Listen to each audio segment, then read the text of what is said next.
What's up, everybody? It is I, Sigma, and we are back with episode 54 of the BBET GamesCast. I'm joined by Superman Jeff. Hey, what's going on, people? As well as Mr. Gamer. Hello there. Blue Bones.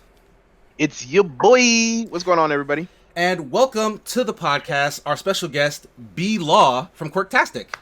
Hey. Hello, everybody. Hey. So since Bryanda is new, we wanted to just ask her a couple of questions about what she does. Like, what is Quirktastic, which is the company that you started, right? Yeah, so Quirktastic is a group live streaming and social networking platform for geeks and gamers. We started off as a media company back in 2017, but then after growing, we kind of asked our audience what they wanted, and they're like, we just want to make friends with other nerds. So we're like, all right, let's do this app. So we launched the app, when was it? March 2019, and we've grown to about 50,000 users now. It's been pretty cool. And what else? And we're ran mostly. Yeah. Oh, thank you. We're also ran mostly by Black women that are also geeky and nerdy. So another bonus. So yeah, that's pretty much us. Awesome. I love hearing stories like that. Like, I've been following your brand for some time now. So I definitely was like, after we started this podcast, you were always on the short list of someone we would want to invite as a guest in the future. So I'm really happy that you were able to make it.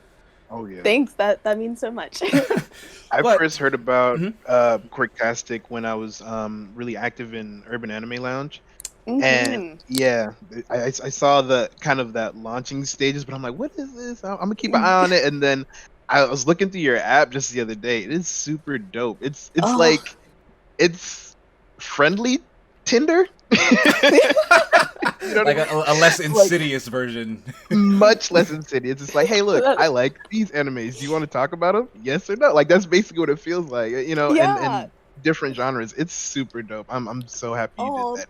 Yeah. Thank you. Yeah, I was gonna say, people do call it like friendly Tinder or like friendship Tinder. And exactly. Of course, like, it's supposed to be a friendship app, but of course, like, things. I mean, we're just not promoting. Like, if romantic happens, it happens. But it's like we didn't want it to feel like some like dirty dungeon of like, will you date me? That AD stuff. Yeah, I mean, anime has that issue all on its own.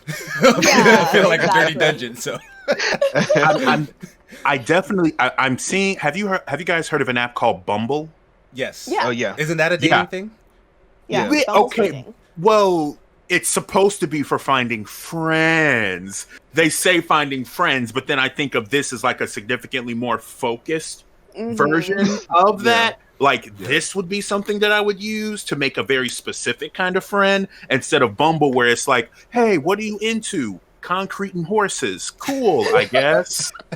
Yeah, Bumble BFF is like that, and not to knock them, but I definitely did try Bumble BFF when I moved to the San Francisco area, and just like the friends I was getting connected to is just like, oh, like, we don't have anything in common. So it was hard to really filter for like commonality on there. So Nice. Hopefully you find that on Quirktastic. Awesome. Oh yeah. So, as we like to do, or tend to do, on a regular basis, each week we kind of let each other know what we've been playing or gaming on, or watching, for that matter. Does anyone want to go first? I got a short list this week, but I think it's kind of exciting. All right. So we've been playing Soul Calibur 6, right? And there's a story that leads into this. We've been playing Soul Calibur 6 a little bit recently, especially since it hit Game Pass. And one of my friends, she's like, oh, I haven't played it in forever, and we used to play back in the day. We reconnected, right? It's that quarantine reconnect with your friend that you get every now and then. But anyway, we're playing this, and then I realized I have some DLC. And some of the DLC on there was 2B from Nier Automata. Right. And I'm like, you know what? Let me check out this Nier Automata game. So I downloaded it because that's also on Game Pass. The Gods Among Us version or something. Something like that. It's like the full, like the special edition thing. They threw it on Game Pass. Yeah, it's super dope. Like, I feel bad that I slept on this game, and it's not. I wouldn't say I was completely asleep because I've heard many great reviews. I'd watched that that boss fight where it's kind of like an opera scene, and it's, if you know what I'm talking about, you know what I'm talking about. But the game is gorgeous, and now playing it, I have so much appreciation for it, especially coming from Soul Calibur 6 and seeing the movesets. I'm like, oh, this is crazy. So, yeah, Nier Automata is an amazing game right now. Me and the lady are playing it together. It's not co-op, but we just take turns with controllers. You know what I'm saying? And yeah, we've been having a great time with that. I'm getting back into Forza Horizon 4. I finally unlocked the online play, which took way too long. Yeah. Oh man. Yeah. That still upsets me. Yeah, but it was a gorgeous ride. Honestly, if you just kind of focus for a couple hours, you get it. It's not as crazy as some people were saying online, but I think after I start linking up with some friends online, it'll be worth the time. So I'm looking forward to that. And I guess when it comes to watching stuff, there's a show that I kept passing by on Hulu called What We Do in the Dark. Or What We Do in the Shadows. What We Do in the Shadows. Yeah, it's a Taika Waititi joint. Fam, I slept on that because when I first saw the cover art, I was like, this looks lame. My girl clicked on it and we saw Matt Berry. We're like, oh, gotta watch it. You know what I mean? Turn that on. That is hilarious. So you're watching the series? I'm watching the series right now. Okay. Now I know that there's a movie as well. Yeah, that's the only thing that's stopping me from starting the series because I want to watch that movie first. I don't know if it's chronological. When I asked my brother, he said it doesn't really matter. But that's just a personal thing. Like I gotta do the thing in order. But yeah, I'm really excited about this series. I think it's really funny. I think it's relatively original. I love mockumentaries. And yeah, I'm looking forward to finishing in this season. They have one of my favorite vampires that they have on this. If you don't know, it's about these vampires that live in Staten Island that are relatively pathetic. But there's one that's a psychic vampire. Okay. And he looks super plain and super normal. And his whole power is he feeds off of other people's energies. So all he does is he works in an office and he just talks to people about the most boring subjects and just puts them to sleep. And when people aren't looking, his eyes glow and he just like is absorbing their energy. But the whole thing is that they said there's a whole bunch of psychic vampires everywhere. And they're just out there draining people's energy. So it makes me kind of think like, I think I know a couple psychic vampires. Yeah, that sounded like a dig against this society. Oh, man. And it's so funny because he lives with the 3 traditional vampires and they're really afraid of him. Every time he walks in the room, they're like, oh, he gets stronger every day. Oh my gosh. Like he just drains the room. It's funny. You gotta watch it. Yeah, it's definitely on my list. Yeah, man. Definitely get on there. But that's really the main things I've been watching. And first episode of God of High School. I watched that on Crunchyroll. Yeah. That's on my list. It's dope. The animation is dope. I'm not gonna lie. I'm getting some Naruto vibes initially. Yeah. I don't know if you guys have not if you've watched Naruto, but if you've seen that episode yet, there's definitely some Naruto vibes with the initial setup, in my opinion. So when you check it out, let's discuss it and let's see what's up. I'm definitely gonna be talking to some people on Quirktastic about it. So nice. Yeah, that's what I got. Because I don't want to hear nothing. Because I'm waiting till there's more. I've seen like the little snippets. It's good. I like to binge watch. That's about it for at least a year. So like, don't tell me about nothing that just has one episode. I'm sorry. Right. Anybody want to go next? I can. I'll go. Go right So I was going down a bit of a nostalgia trip. I went and re-downloaded Kingdom Hearts 1.5 Remix on Game Pass. Oh, really? Oh my gosh. Why? Yes, I download because I'm glad you asked. Because I need to experience the happiness that Kingdom Hearts gave me before Sora became a whiny little such and such. He became a significant level of redacted that I can't necessarily say on the podcast right now because sometimes he truly is such a whiny little beep. Sometimes that I want to chuck my controller at the TV. So I need to be reminded of a moment where he had, a purpose and a backbone and things like that. And he wasn't crying Riku and Kairi every 5 seconds. Okay. Well, how does it hold up gameplay wise though? Being the gameplay wise, It does not. That's the thing that I was thinking would be the problem. No, like, so the first level of Kingdom Hearts is where you choose kind of your path. Are you going to go with magic, magic strength, or defense and all that? And going from like how I remember one being to now, oh God, it hurts. It hurts to play this again. But that only applies to the first version. They have the remade version of Chain of Memories, which is infinitely better than how it was on the Game Boy Advance, obviously. But okay, yeah, like it's just much better. Well, because first of all, it's like in proper 3D. Okay, yeah, that's why, because like the Game Boy Advance one was like a 2D thing, so they literally made that storyline in like the 1, 2, and 3 type of gameplay, like a 3D action thing. The everything is 3D action. So the gameplay of 358/2, the gameplay of Chain of Memories is all 3D. So and kind of like with Kingdom Hearts, where you had your menu, I think it was on the left hand side or something like that. Mm-hmm. You have your deck there, and you have the cards that you shift through with the shoulder buttons. So technically speaking, it's still the same game. It's just, you can properly move around the whole screen, but that also make things difficult because there's enemies that will attack you and you can't see them now. Versus on the Game Boy Advance, you saw the whole arena. Oh, that's not fun. Yeah, so there was that. Okay. I also jumped back into because Fallout 76 is on Game Pass. I forgot to mention that. But Fallout 76 is on Game Pass, so oh my goodness. It was like, have any of you ever played Fallout 76? I tried it for a total of 15 minutes. 7 minutes at a time with 1 minute load up time. That's how annoyed I was with the time that I didn't get back. Oh, no. Like completely understandable. Fallout 76 has had a No Man's Sky level of patching to try to get it fixed. But you can imagine there's 50 level 1 people just surrounded in one area. They got to other people? That is impressive. There's like a little base of folks who play that game like religiously.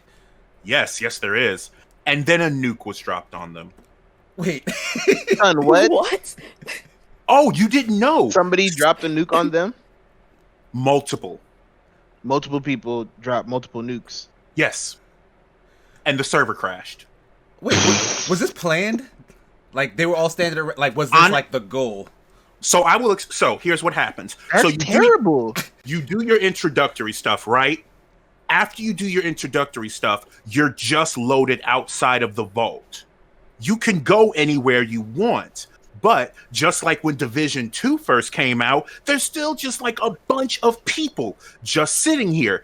They don't know how the game works, but people who are like level 320 definitely do. So when you saw this huge influx of people, now mind you, this isn't just on one server. This is across multiple Fallout 76 servers. Okay. All you would see is this quest that says Death from Above, and you got 2 minutes to leave that nuke zone or else you're going to die. Goodness. So it's just griefers. Like they're like, there's an influx of all these new players. We've been here from the start, so let's just welcome them to Fallout 76. One more thing and then I'll move on. There's another item in the game called Vintage Nuka Shine. Vintage Nuka Shine, think of it like being on acid and PCP at the same time. Your character's vision goes blue, but you are ridiculously powerful in your melee strength. So it's like an angel dust. Oh, hold on. But there's a side effect. Oh, really? Really? You don't say. Yes, yeah. The side effect, you are randomly teleported to anywhere on the map after the effects of the Nuka Shiner is over. That's actually pretty so you just black out and just Hulk yourself to society again. So you will take the Nuka Shine, you will beat up whomever, afterwards, your screen will just go black and you'll load into a new area. Here's the problem. If you give this to a level 1 character, they will be very strong. And then they'll get warped to like a level 49 area where they have nothing to help them with except like a hatchet, and then they'll just get destroyed. So yeah, a griefing in Fallout 76. A whole lot. Sounds Terrible, like standard issue gamers, honestly. So there was that. I did finally finish a what was it? Oh, and then last game, Monster Hunter World. I'm getting back into Monster Hunter World. I love that game so much because of the hunting horn.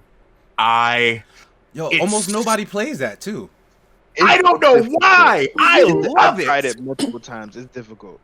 I love it, and I think I love it because of what I've been doing in Overwatch, because there's significantly more strategy and things that I have to think about in Overwatch when I'm playing DPS versus when I'm just healing. My first priority is, okay, if I see a critical thing, I'm just going to constantly pew, pew, pew, pew, pew, versus when I'm DPS, I'm like almost scatterbrained about everything that I got to do.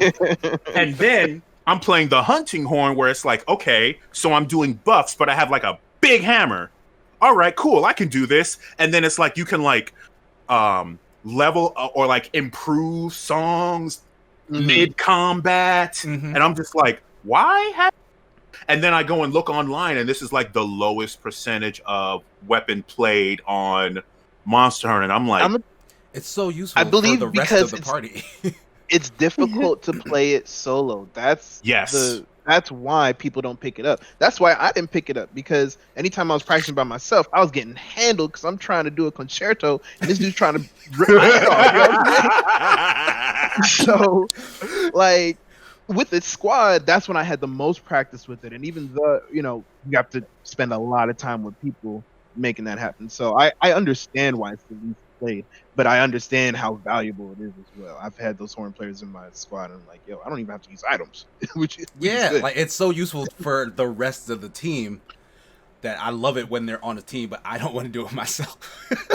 Well, it's the build I'm going for, because I like having that level of utility. Like, oh, you're just not gonna get here's your attack up. Here's maxed out stamina. Here's health recovery, just in a song.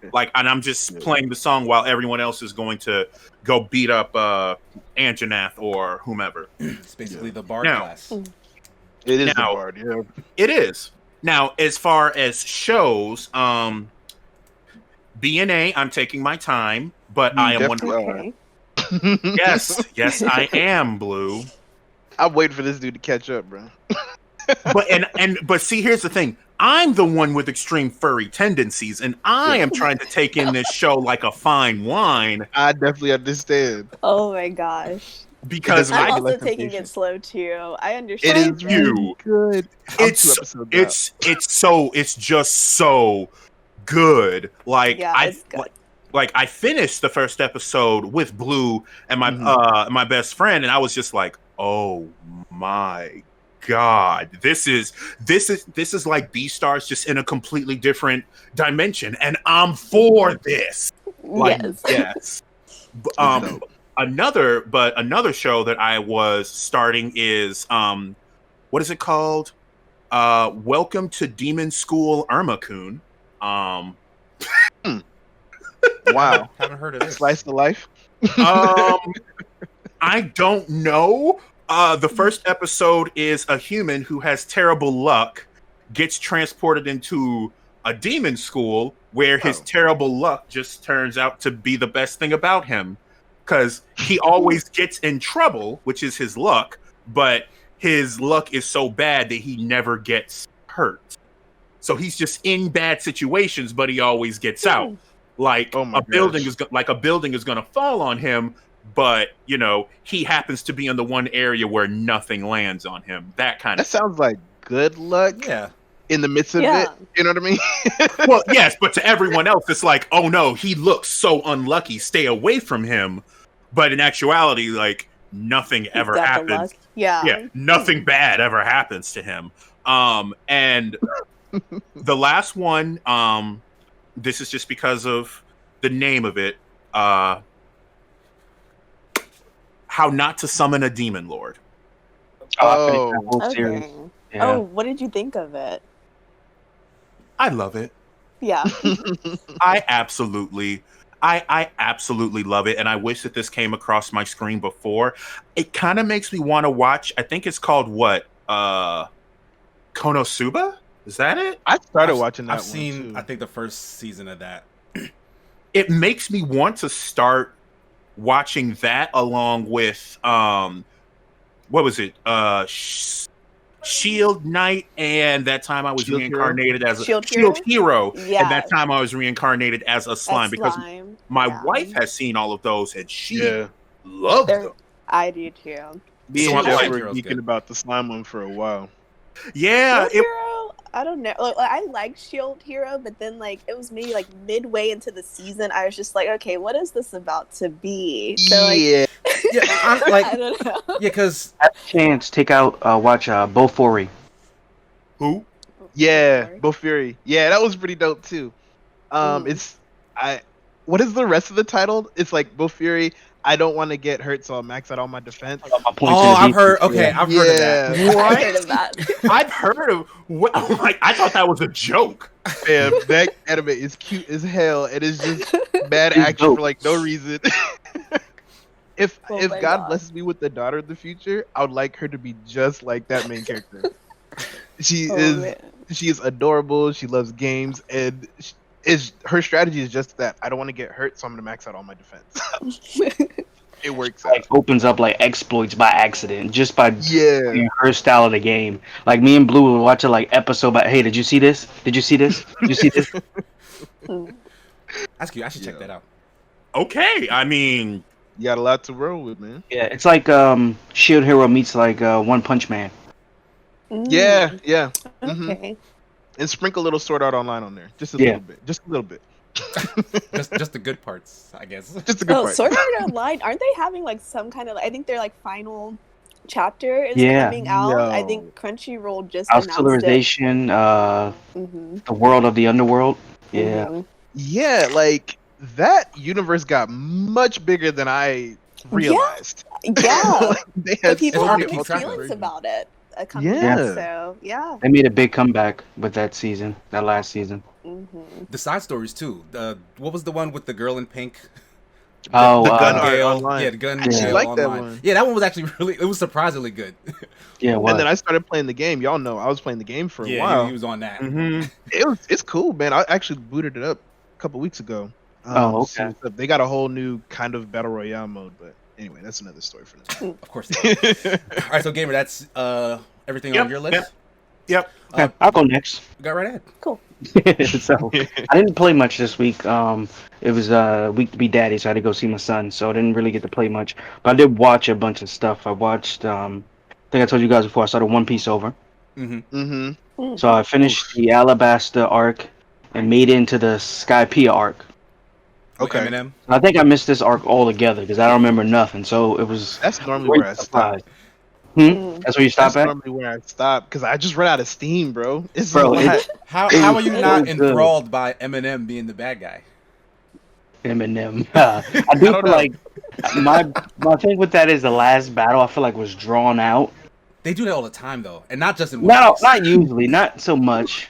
Like the crocodile fight was a little drawn out, but it was multiple battles. This was like one whole battle between a Rubber Man and Electric, and he just couldn't beat Luffy, so he kept just like prolonging the fight. Like he put like a golden weight on his arm, so he couldn't chase him up in the sky. And it's just every time Luffy goes to beat up, he'd knock him back down, stuff like that. So it was like it was kind of drawn out, but I do love how it highlights each character.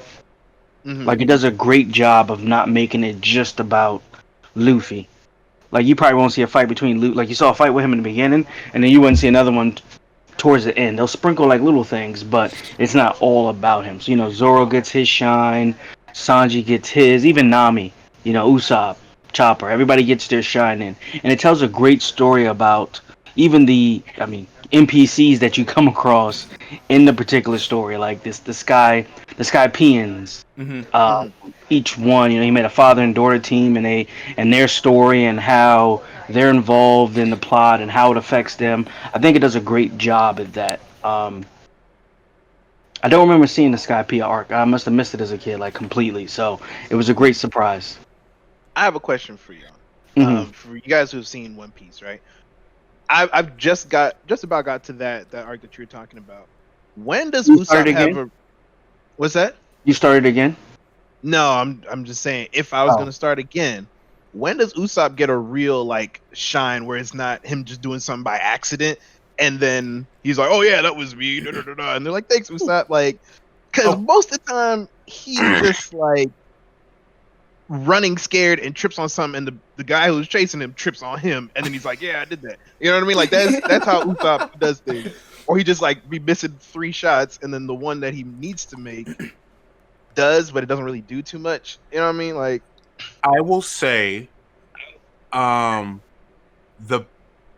best answer for you, because it sounds like you really want for him to seem like he's like coming up and in his own, like he's in kind of control sort of thing, right?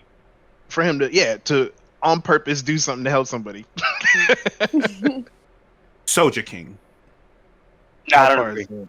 So okay, what do you think, Joe? Reason why is because he starts out, even in the Alabasta arc, when they fight Mr. Number 4 and what's her name? Miss whatever she is. She's a mole. The we fight her. Mm-hmm. Him and Chopper. Now Chopper at this time he's strong, but he's not very brave. Like if they're brave as far as Usopp and Chopper goes, it's kind of like on the same level. So so the person who comes up with this plan is Usopp, and that's kind of how they defeat him. Not only from there, then you go to the Skypea arc where he was actually the one who saved them when the ship was coming down. So the ship was coming down out of the sky and they had to land. He had got these shells from a couple of the villagers that he traded rubber bands with. That's simple. And he put them on the bottom of the ship. And these shells put out like a force of wind, which allowed the ship to come down. So he's not just because he's not the fighter. Mm-hmm. He's the thinker. So he came up with Nami's climate thing that helps her fight. So he's kind of the one who repairs a ship, who comes up with inventions, stuff like that. So see, now I didn't even get that vibe that he was like an engineer like that. Okay, yeah, I might keep it going then. Now, if you want to really get him into his own, is after the 2-year gap. Okay, I did not. I've been heard about this. Yeah. I did not want to say anything about the 2 years one because there are significant things that happened for him before that, but that is like that. Honestly, I would literally disagree. the meme of like, I'll have her home by 11 and she calls me daddy now. Like, no. It's No. What do I you have disagree. to say?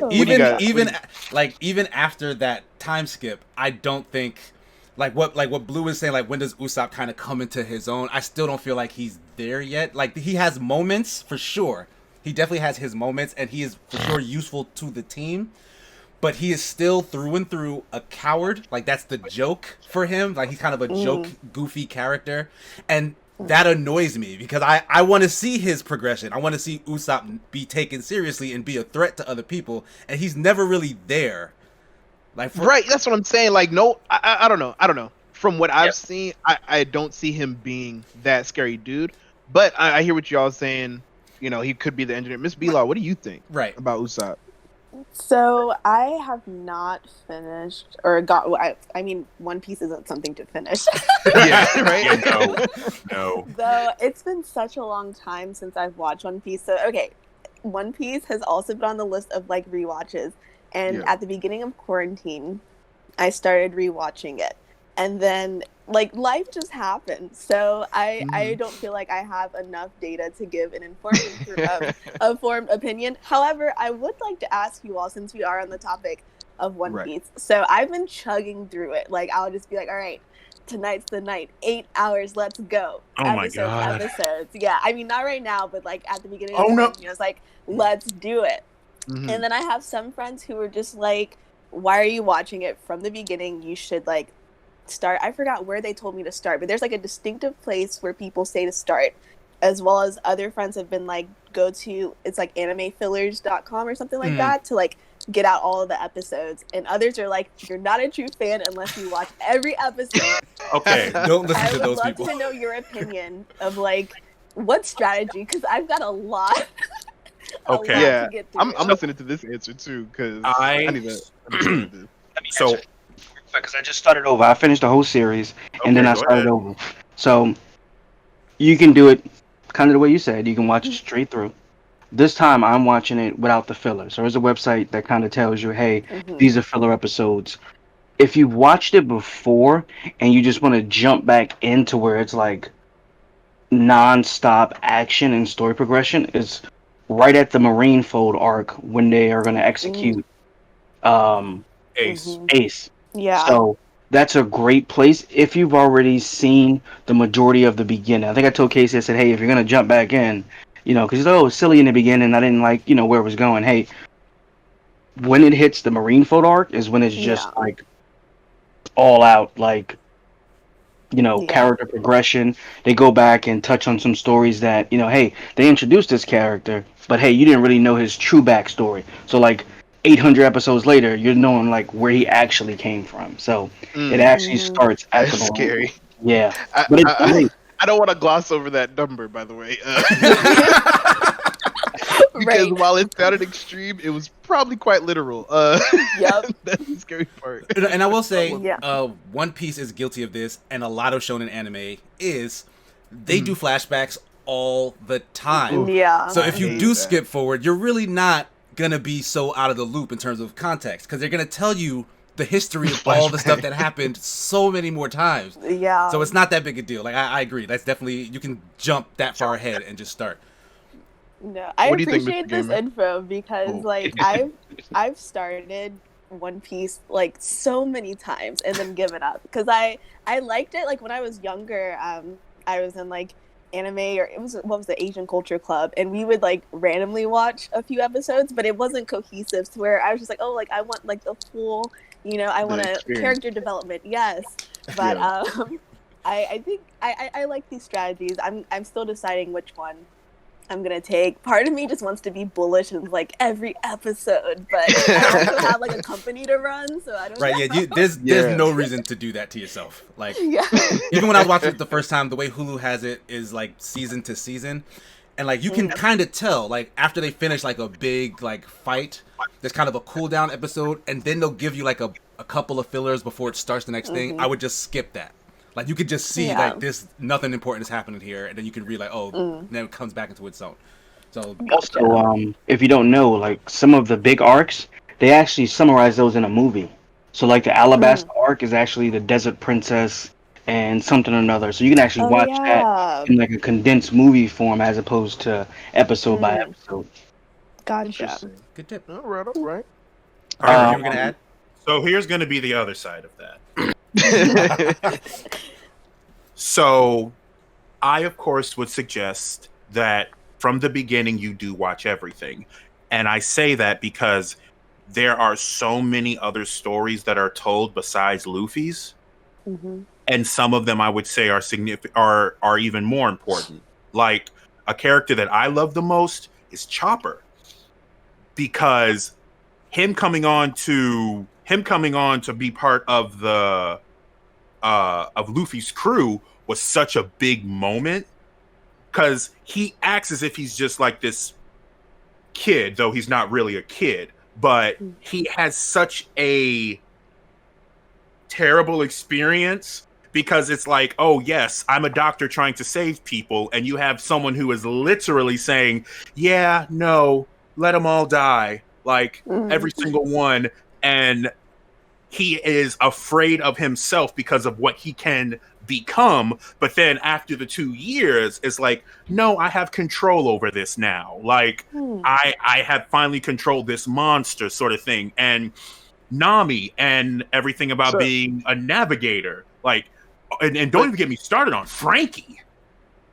So, do I need to watch every single episode to find out those stories? No. No, I they don't know. You don't need those. Yeah, I feel like fillers they you don't will, need those. they will gloss Fillers are like over fillers that. are one-offs, kind of like Bleach, where they show up in this island that has nothing to do with the story, and they come across this pirate who wants them to help build this huge firework. So it's just side stories like that don't really add to the ongoing story, and aren't but interesting in and of themselves either. Yeah. So they're pretty much what a filler is hey, here's a little bit of story until we give you the main story again. So just chew on this. And as someone who really liked One Piece but did not fall in love with DBZ or Naruto or Bleach, I'm looking at One Piece like, oh yay, episode 500 and episode 956. Oh boy, let's go. Like that's just me. But I think at that point it's kind of a loyalty thing. Like, it's actually good. I mean, after all that, you better be loyal. You know what I'm saying? Like, I don't think that it's a bad show, but I think after you've watched 200 episodes of that, right? If 201 comes out and you don't watch it, like, what did you watch those 200 for? You know what I mean? But that makes a lot of sense. But to be fair, unlike a lot of shows that just run for too long, One Piece gets better. Like it legitimately does. No, I'm not saying like it's a bad show, but I'm just saying like. But it in helps, my head, there's no way I'm watching that many episodes of one show and not continuing it. I mean, yeah, I can see that. Like, at that point, you kind of caged to just those characters. If they put it out, you got to do it. Okay. So moving along. Besides watching that, I watched something else and I lost it. So we're just gonna end there. All right. Bree, Cool. did you? Yeah, I'll go. Let's see. So gaming-wise, as I mentioned before, I'm definitely more into anime than to gaming. However, I do have like a few that I do that are one's super old. So my friend gave me their Xbox 360 maybe like a year ago. It's a good and console. There's this cute game called Beautiful Katamari that I just Yes! love. Yes! Okay, good. Yes, Katamari Damacy. I absolutely love that franchise. Okay, Oh thank yes. you. No, I love Sorry. it. I mean, no, I'm glad that you have excitement because sometimes I'll tell people and they're just like, really? Like, it's like how could you hate it? How could Is that you the one hate with the world? It's just the dude's like, Yeah, you're just a little dude and you're just rolling things you just that roll up the roll wall. into other things and you make a star. Yeah, I always like you wanted do. to play Yeah, that. man. I think. Yeah, it's so cute. It's kind of relaxing unless you like don't get the level, and then like the guy is just like, "What is wrong with you? Like this was so easy. Why didn't you do this?" So That's funny. Awesome. Yeah, I'm all about the relaxation when it comes to my gaming. So, Beautiful Katamari, I play that often. Also, Two Dots, which is a mobile game, and it's just like one of those, like you're just going through different levels. They also have different side quests you can do to get more, I guess, tools for your maze games. And I don't know. So it's funny the way that I got into this was from my boyfriend. He was just like, "Oh, you should like play this game. Like it's a way for you to de-stress." So there, I started playing it. And there's one level that I couldn't get past. I was like, "Oh, like I've like tried this level like 5 times and I can't get past it." While we're on the phone, he plays. He's like, "Oh, I just passed it again." I went back just to like show you that it's easy. I was like, "Oh, word!" That's Man. foul. I got super Man, he was playing with competitive. fire. Like, Yeah. I went like 300 levels in like a week just to There you like go. top him. To be Like, like, oh, you're not what gonna level make me are look like no fool. Yeah, it's like, what level are you on? Like, oh, you're on 100. That's cute. That's real cute. What are the mechanics for Two Dots? Like how do the puzzles It's actually so- unfold? It's so simple. Like, it's real laughable. Basically, with Two Dots, you're just I'm trying to think of what the board looks like. It almost looks like Candy Crush, except you're not trying to crush candy. You're literally just drawing squares to get rid of these dots, and like you have different challenges to where they'll put different obstacles in it. So it's super simple. However, for some reason, I've gotten so competitive over this game that I've gone way too many levels. So It's the trash Yeah, talk. That'll do it to you. Like if someone else is Yeah, like, it's- "Oh, you think you're good at this? Watch me." instantly. It doesn't matter how bad the game is. Like, I just need to be better at this than you. Right, like a 4-year-old probably plays this game, and like I'm just like, I have to win.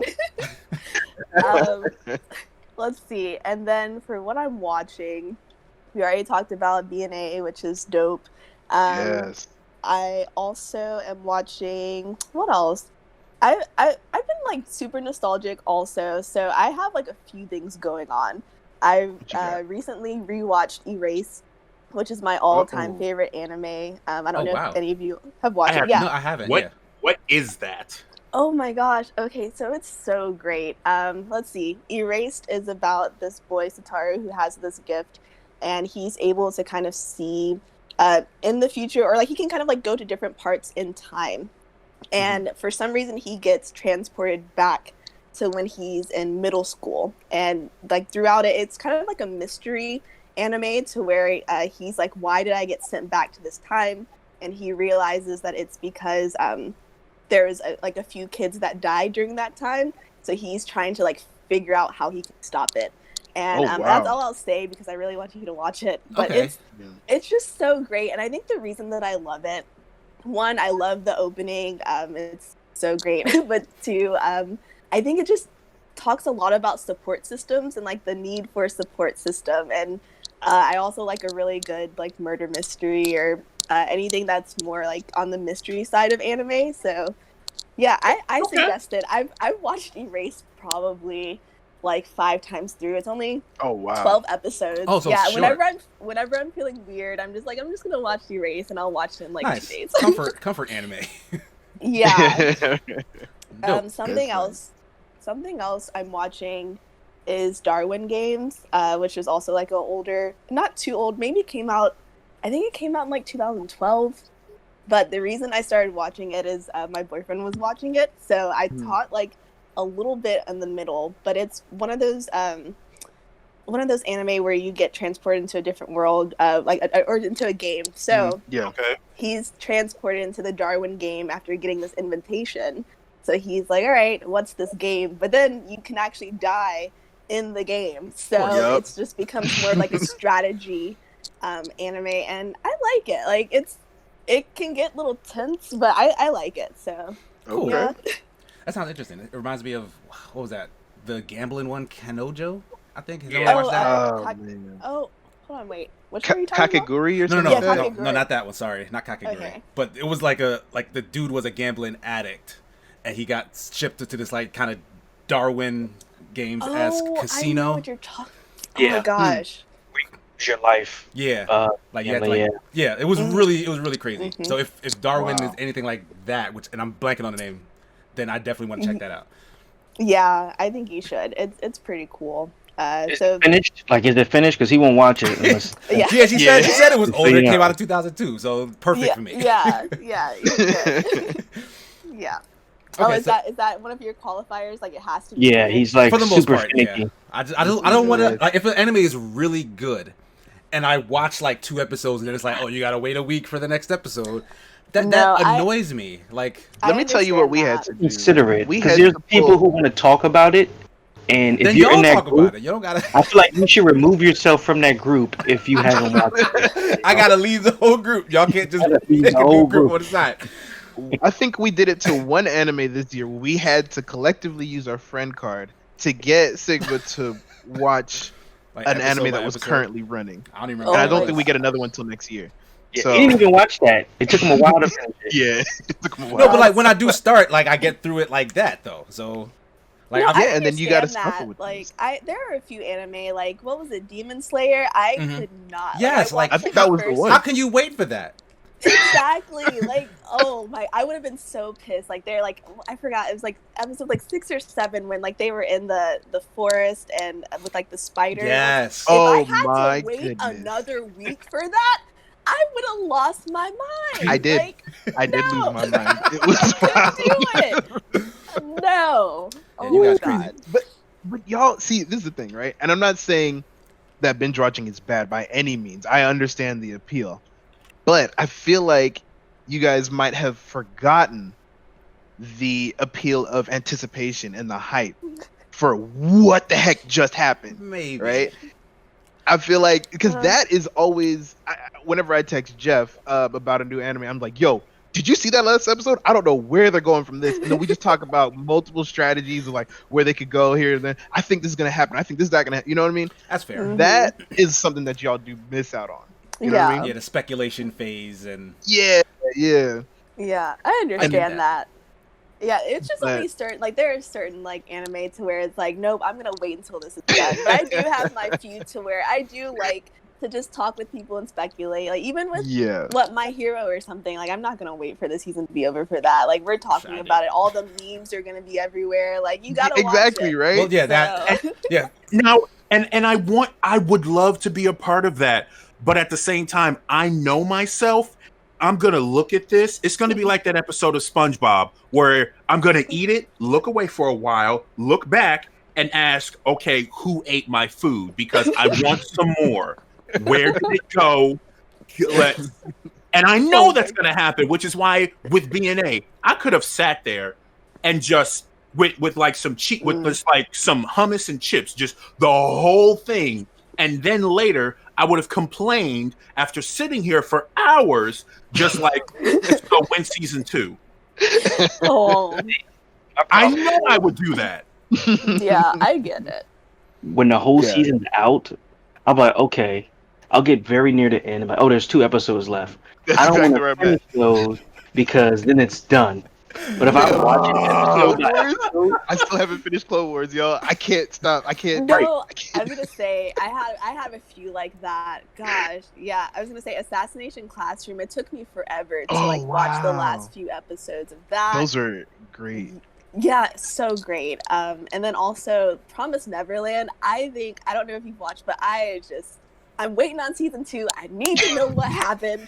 Like, oh my god. Yes, that's what I'm talking about. Yeah, that's where I'm at with cartoons like Steven Universe, regular show, Adventure Time. Oh, yeah. I'm so sad that those shows are over. I know. So Steven I haven't seen the final ones yet. Hard one. I'm an episode out from Steven Universe. I just rewatched regular show. I started rewatching regular show too, actually. But didn't they just? The same creators just released another show on HBO Max. I don't know if it's out, but it's coming to HBO Max. Yeah. Oh yeah, they did. Mm-hmm. So I'm definitely excited about that. That's all I've been watching recently. Thank you. Sigma, what have you been watching? Myself, I'll try to get through this quick because I know we've been going long on this section. We played I love this section. Halo 5 for Free For All Friday. It was definitely great going back. I've said this before. I love how that game controls. Next to Call of Duty, it is probably just hand in hand, just the best first-person shooter controls. Like, I just love the movement. Like, you can jump in the air super high, like the floaty jumps is dope. You can ground pound people, you can dash left and right in the air or on the ground. Like, it's just super versatile. Wait, I'm sorry. Did you just say you can ground pound people? Oh, yeah. You can jump in the air, hold the melee button, and target the ground, and then you just, basically like Destiny, that Titan smash, it's that. Yeah. Or like Doomfist in Overwatch. Yes. When he's doing like his that. slam down. Yeah. Well, the ult too, Yeah, like but I think it looks more like his slam. But either way, his fist. Okay, it's stronger than that though. Like it's more than likely definitely a lot stronger. Yeah, it's like a one-hit kill if you can land that dead on. So that was fun. A lot of people came out, so I do think we're gonna play Halo 5 more with the team and like the community in the future. So I'm definitely excited about that. Or a hard drive, just so you know. You did? I need to. That's like what, like 80 gigs? Oh yeah, that game is pretty big. People was downloading it for days, yo. Yeah, like 2 days and it wasn't finished. We're talking about like, I started it yesterday and it's not done yet. I was like, how, Sway?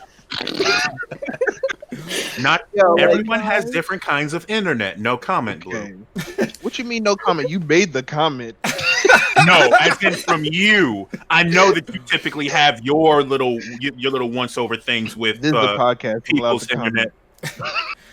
So aside from going back to Halo, there's a new game I was playing for review. It should be dropping on Tuesday, which is when the podcast drops, so I'm going to talk about it now. If for whatever reason I can't because of the embargo, I'll just hold the podcast, so sorry guys. But it's a game called Neon Abyss. It's a roguelike 2D kind of bullet hell shooter.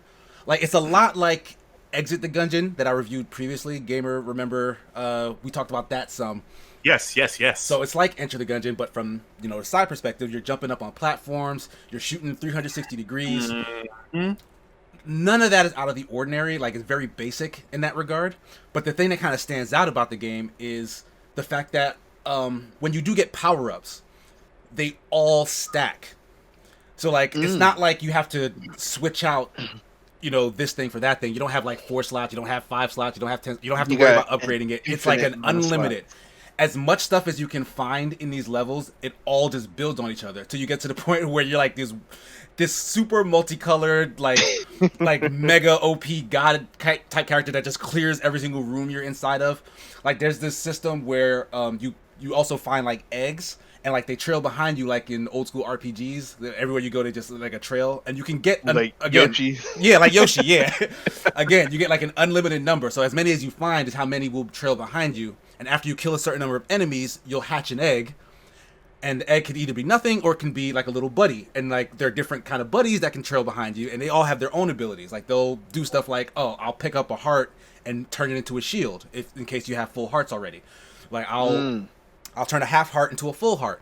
I'll circle around you and block projectiles. I'll throw grenades. I'll throw bullets. Like blah blah blah. So all these different effects, and you can just have an unlimited number of your own powers and then these little powers behind you. And like it just gets so crazy, like to the point where you cannot die. Like it's like nothing is a threat. You can open every door, and like it's surprising how fun it is for the game to break itself that way. I was about to ask, because it's not. Is that? Yeah, it's fun. Like it doesn't take. Like, I think that's the point. That's what I'm learning because the mechanics by themselves aren't that engaging. Like it's not super fun to like just dodge enemies and like shoot them. The fun comes from being able to do whatever you want. And where the real puzzle and gameplay comes from the fact that it does take a little bit of doing to try and reach all those power-ups, because like some will be in locked chests, some will be behind stone blocks, and you need to either blow up the blocks or have keys to unlock the chests. And there are certain abilities that you can get that can make some of those things easier.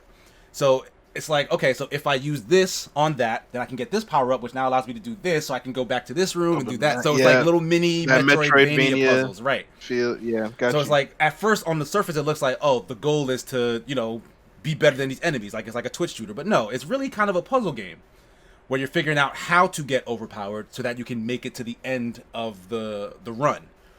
Yeah. Okay. So the goal is to just be ridiculous at the end of it. Right. Yeah. Okay. So my question now, it's called, you said Neon Abyss? Neon Abyss, yeah. Is the theme cyberpunky? Yes. Or like what? Yeah. Okay. So that's the kind of the other draw, is that the game looks gorgeous. Like it's 2D pixel art, like kind of chibi characters you're playing with. So, but the aesthetic is kind of like kind of this futuristic cyber underworld. Like the first thing you do is talk to Hades, like on like this club sofa, and he's like, "Oh, these new gods have come and bogarted, our territory. So I want you to go infiltrate Titan Corp, because that's what they call themselves." And you and your friends, go take them down. And it's like the gods will be like the god of social media, the god of internet videos, the god of idols. And it's like their design is like really dope. Like they have like think of like a rave, like multicolored glasses, like neon lighting. Yeah. Like the aesthetic is kind of really dope. And like the backgrounds will have like graffiti and like cool artwork. Like it's just it's really detailed and like flashy in a good way. Like there's the juxtaposition of like it's like pitch black in certain areas and then like neon lights in other areas. So it's like it's really goofy in that way. But other than that, there's no real story. Like you don't hear about these gods, or you don't hear about the background of like how they came to be or what's going on. You just kind of get that premise, and then they unleash you with all these like multicolored power-ups. And all the power-ups also have like really cool designs too. Like you'll have like pharaoh helmets or like cat ears or like Daft Punk helmets or whatever, and they all stack on top of each other too. So you'll see yourself like wearing Harry Potter glasses with like cat ears and a helmet and like a little ducky chain on the gun. And you had me at cat ears. Like it's really cute. Like all the stuff that they design and throw in, and the fact that they let all of it just build on each other to insane degrees actually was fun. So like I'm really enjoying it right now. Okay. But other than that, that's all I've been playing really. In terms of watching, I started back on season 1 of The Wire. It's a show that I've been meaning to watch forever. Oh my gosh! Oh wow! Wow! Yeah, you are getting old. it's been on my list for so long. Like I watched just season 4 of it forever ago, and really loved it. Like it stuck with me forever. But then just never watched any of the other ones because that show, it kind of compartmentalizes each season. Each season is about a different subject. So I'm starting at season 1, like maybe halfway through right now. Really enjoying it, watching that with my girl. Finished Westworld finally. Wow! Wait, which season? Season 3, the most recent one. Oh my gosh! With Aaron Paul. What they're doing on that show is fantastic. Like if you're not really, I need to get back into it. Like I loved season 1, but I couldn't understand season 2. Maybe I have to do it again. Like that's season. If you need to watch something else to help you understand the plot of that show, do it because it's worth it. Like that show is so crazy deep. Like it is asking you the most existential questions I think any show has dealt with in a like BoJack gets dark and existential. Westworld is right there with it. Okay. If you like thinking about the nature of like consciousness and life and morality, like definitely. Oh, that's my jam. Yeah, definitely. Yeah, I need to get back into it. With that, I told you guys last week that I was going to finish Fire Force season 1. I did. I was not so hot on it for the first half. The second half is definitely better. I will give you that. What did we tell you? But it doesn't erase my earlier qualms with being at the show kind of isn't on the same level as some of these other, like the way you guys were bigging it up to me made me feel like, oh, this is another Demon Slayer. This is another My Hero. It's itself. It's. I mean, granted, I was coming into it. Right, and honestly, I think Soul Eater's better too than Fire Force. I like Soul Eater better than Fire Force right now. I could give you that fan service I hate that term, but the fan service that is loses nonsense. So many points from me in the book. I like really everything else about that show except for that character that's naked for no reason. I just feel like it doesn't do enough with what it has, and because what it has is so good, like that world, that structure. When they started kind of teasing like what the nature of some of these later characters' abilities are, it's like, oh, that's really cool. Like that's really cool, but it just doesn't do enough. Like I see what you said. Like they do start telling certain people's backstories and whatnot, but it is quick. Like it's kind of no. There's no meat to nonsense. It. I feel like, like kind of like they just kind of get it out of the way. I feel like, as opposed to really making you care about them.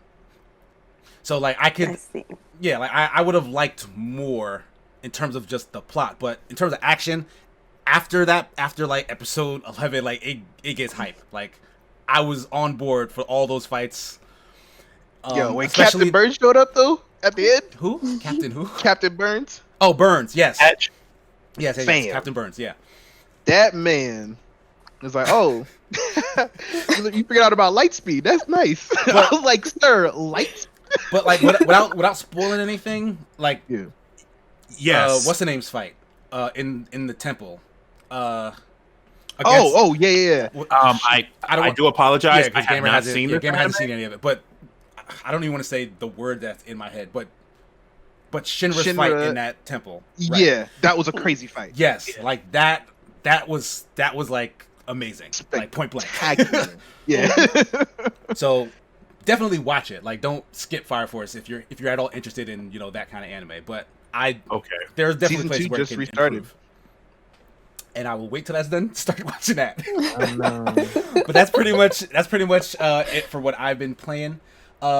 We're going to go into our Super Smash Bros. Recap for the week called Blues News. Blue, what you got? Blues News. Super Smash Brothers last week. I personally wasn't on the cast, but these lovely gentlemen were. And it was really fun. I was actually able to play. I had a conference call, blah, blah, blah. It doesn't matter. Emissary did some really good work with his Mii Gunner.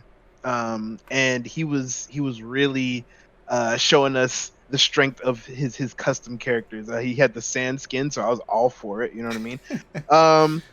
But actually, just a little bit more dominant than that last week was Mr. Gamer, right here. His Min Min. Yeah, his Min was boxing everybody out.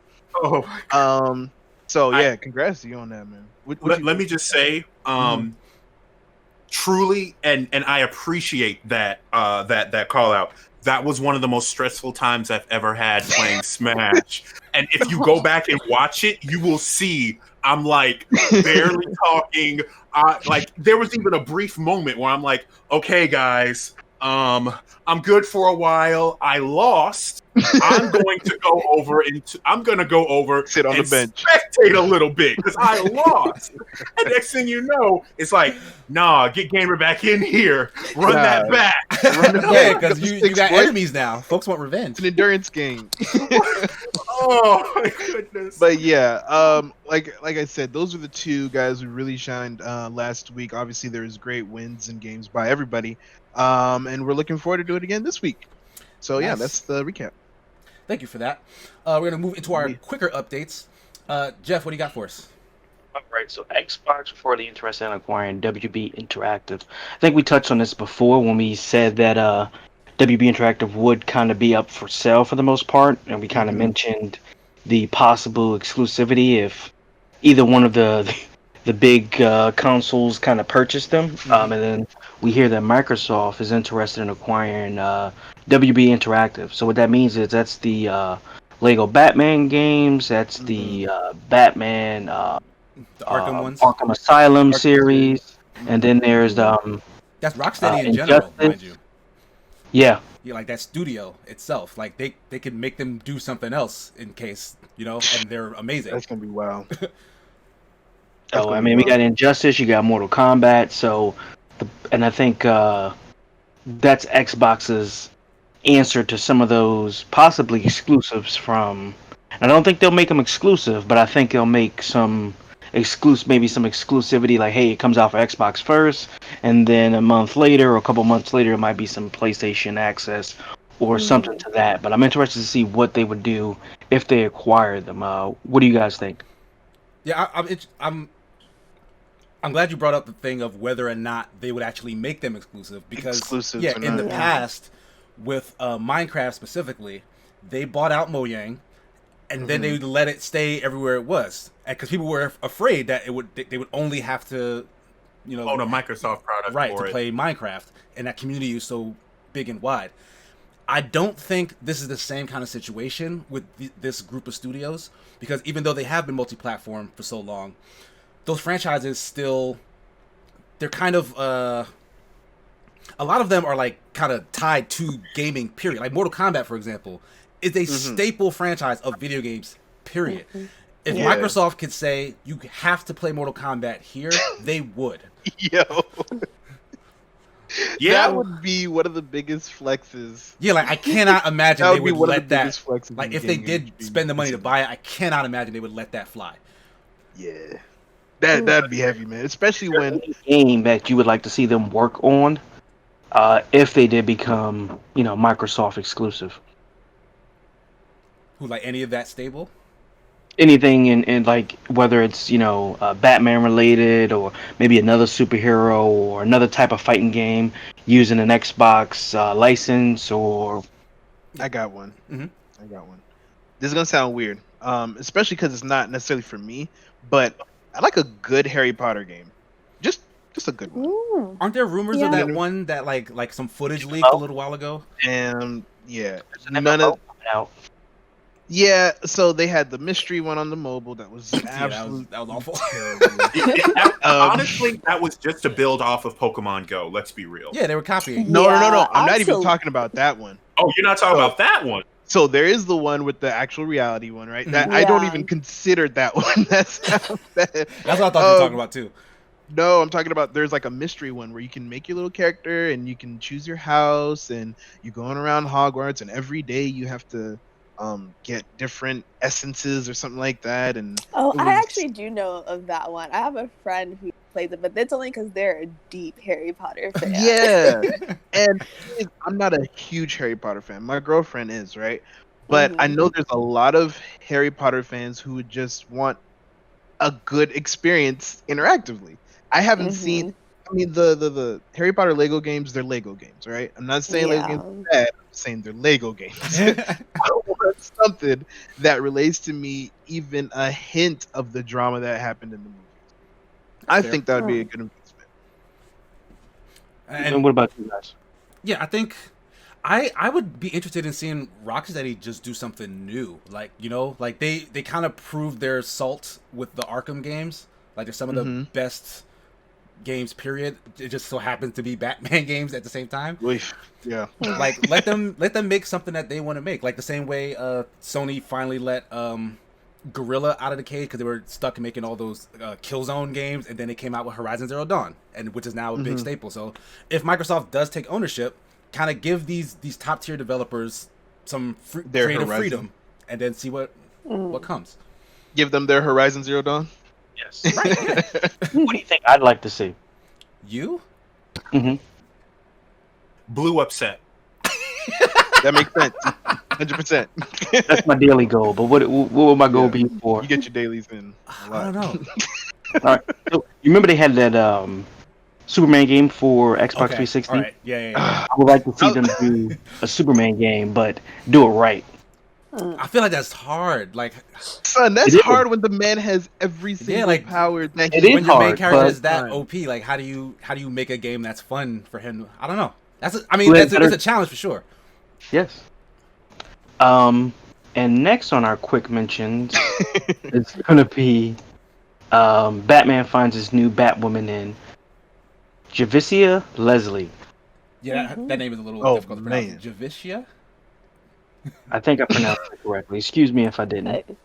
I was gonna say it could be a few different things. Javicia, like it just depends on how creative her parents like being, you know. But I love it.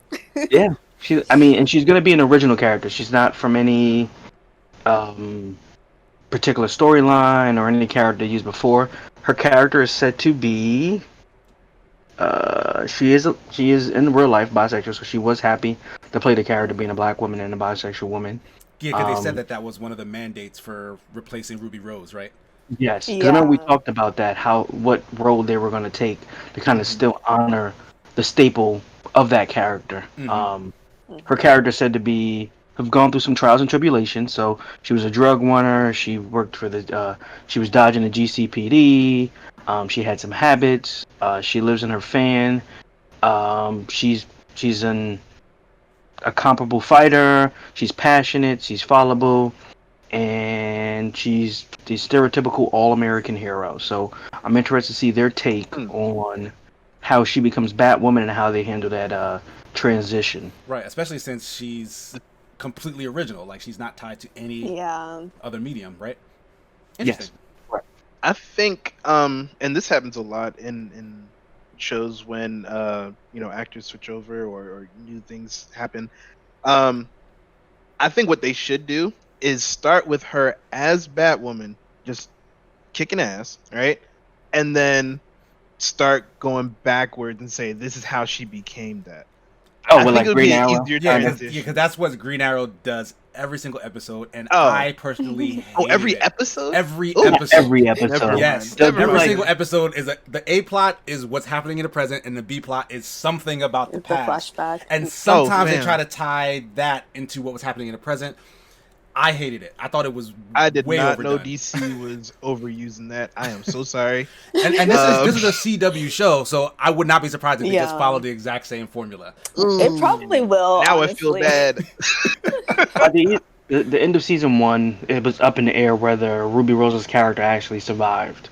So that might kind of be their opening. Hey, she did die, but that doesn't unless they kind of do it the same way they did it with her, where she stumbles upon the Batcave or whatever it is and kind of starts to use this stuff on her own. So yeah, I mean, it's interesting to see how they work it. Like that I do want to hear about, like how they make it make sense. Because that's gonna be tough. Yeah. Please let us know, Jeff, because I'm interested in how they tell stories, and I want to see. That's my main concern. Like whenever it was announced, especially knowing like the big following reviewers had, it's just like, oh, like please do this backstory right, and please introduce her in a way to where fans fall in love with her, because like I just can't take the internet sometimes, Oh like my God, yeah, because they can't wait for something to fail to be like, oh, I was right. Like you never should have did it like this. Should have did it the way I said. Yeah. Did the worst. It's a good moment because besides the whole Black Lightning cast, there aren't many characters of color in the Arrowverse. So you got Jefferson Pierce, you have his daughters. Now you have somebody else from another show. So it kind of helps spread the color spectrum to kind of make it a little bit more diverse. Yeah. He says, spread the chocolate a little bit on the on the bread right there. Nice. So that's gonna do it for our quick updates, I think. First topic, Blue. What do you got for us? This is interesting. Son, yo, this is weird, bro. The Wonder Years is being rebooted with a black family by ABC. So I'm gonna say it one more time. The Wonder Years is being rebooted, excuse me, as a black family. Okay, so you did say what I thought you said. With a black family, not as a black family, excuse me. With a black family. I just so this is what's happening. Oh, go ahead. What you got? No, I was just gonna say, like, was that not like Everybody Hates Chris? What? Because I kind of feel like, I mean, you know what I'm saying? Like, there's like, maybe a little, yeah. Shows. I can see parallels. There are, and even the time period. You're absolutely right. I was gonna say this is the 60s, thing. Like, there's. I feel like the fact that they're rebooting the Wonder Years is just a pull on nostalgia. They're trying to get our age group to be like, oh, I remember this show. They're probably going to play the same theme with the soulful Little Help from My Friends. I mean, that's all slaps though, so you can't be. I'm not saying it don't slap, man. I'm saying they're using it for evil. You just break down the song. What would you do? Yes, I had to listen to it this morning. I listened to it this morning too. If you don't remember, the opening for it actually dealt with some of the riots and stuff like that. Like, it actually showed the racial injustice that was going on as the show was coming on. So I think if it does touch on those things during that time period, I think it's going to hit its mark as long as it's true to that time period. You know, it can't be, obviously, you know, whoever this kid is not going to have the same experience as Kevin had. Right, you know? yeah, like that's exactly. That's the big parallel. Like, so why even call it a reboot of the Wonder Years when just by saying it's going to be a black family, you know the situation is going to be completely different. It cannot be different. The only thing and it's taking place in Montgomery, Alabama too, which is, like, still to this day real racist. So like, it just makes you think, like, Wonder Years. Yeah, they could have said it's going to be a parallel to the Wonder Years and gave it something else, another name, but I don't know how that's going to...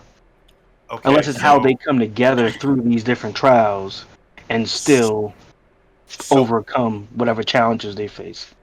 It's really bad, and I see that everyone is excited about this in some way, shape, or form.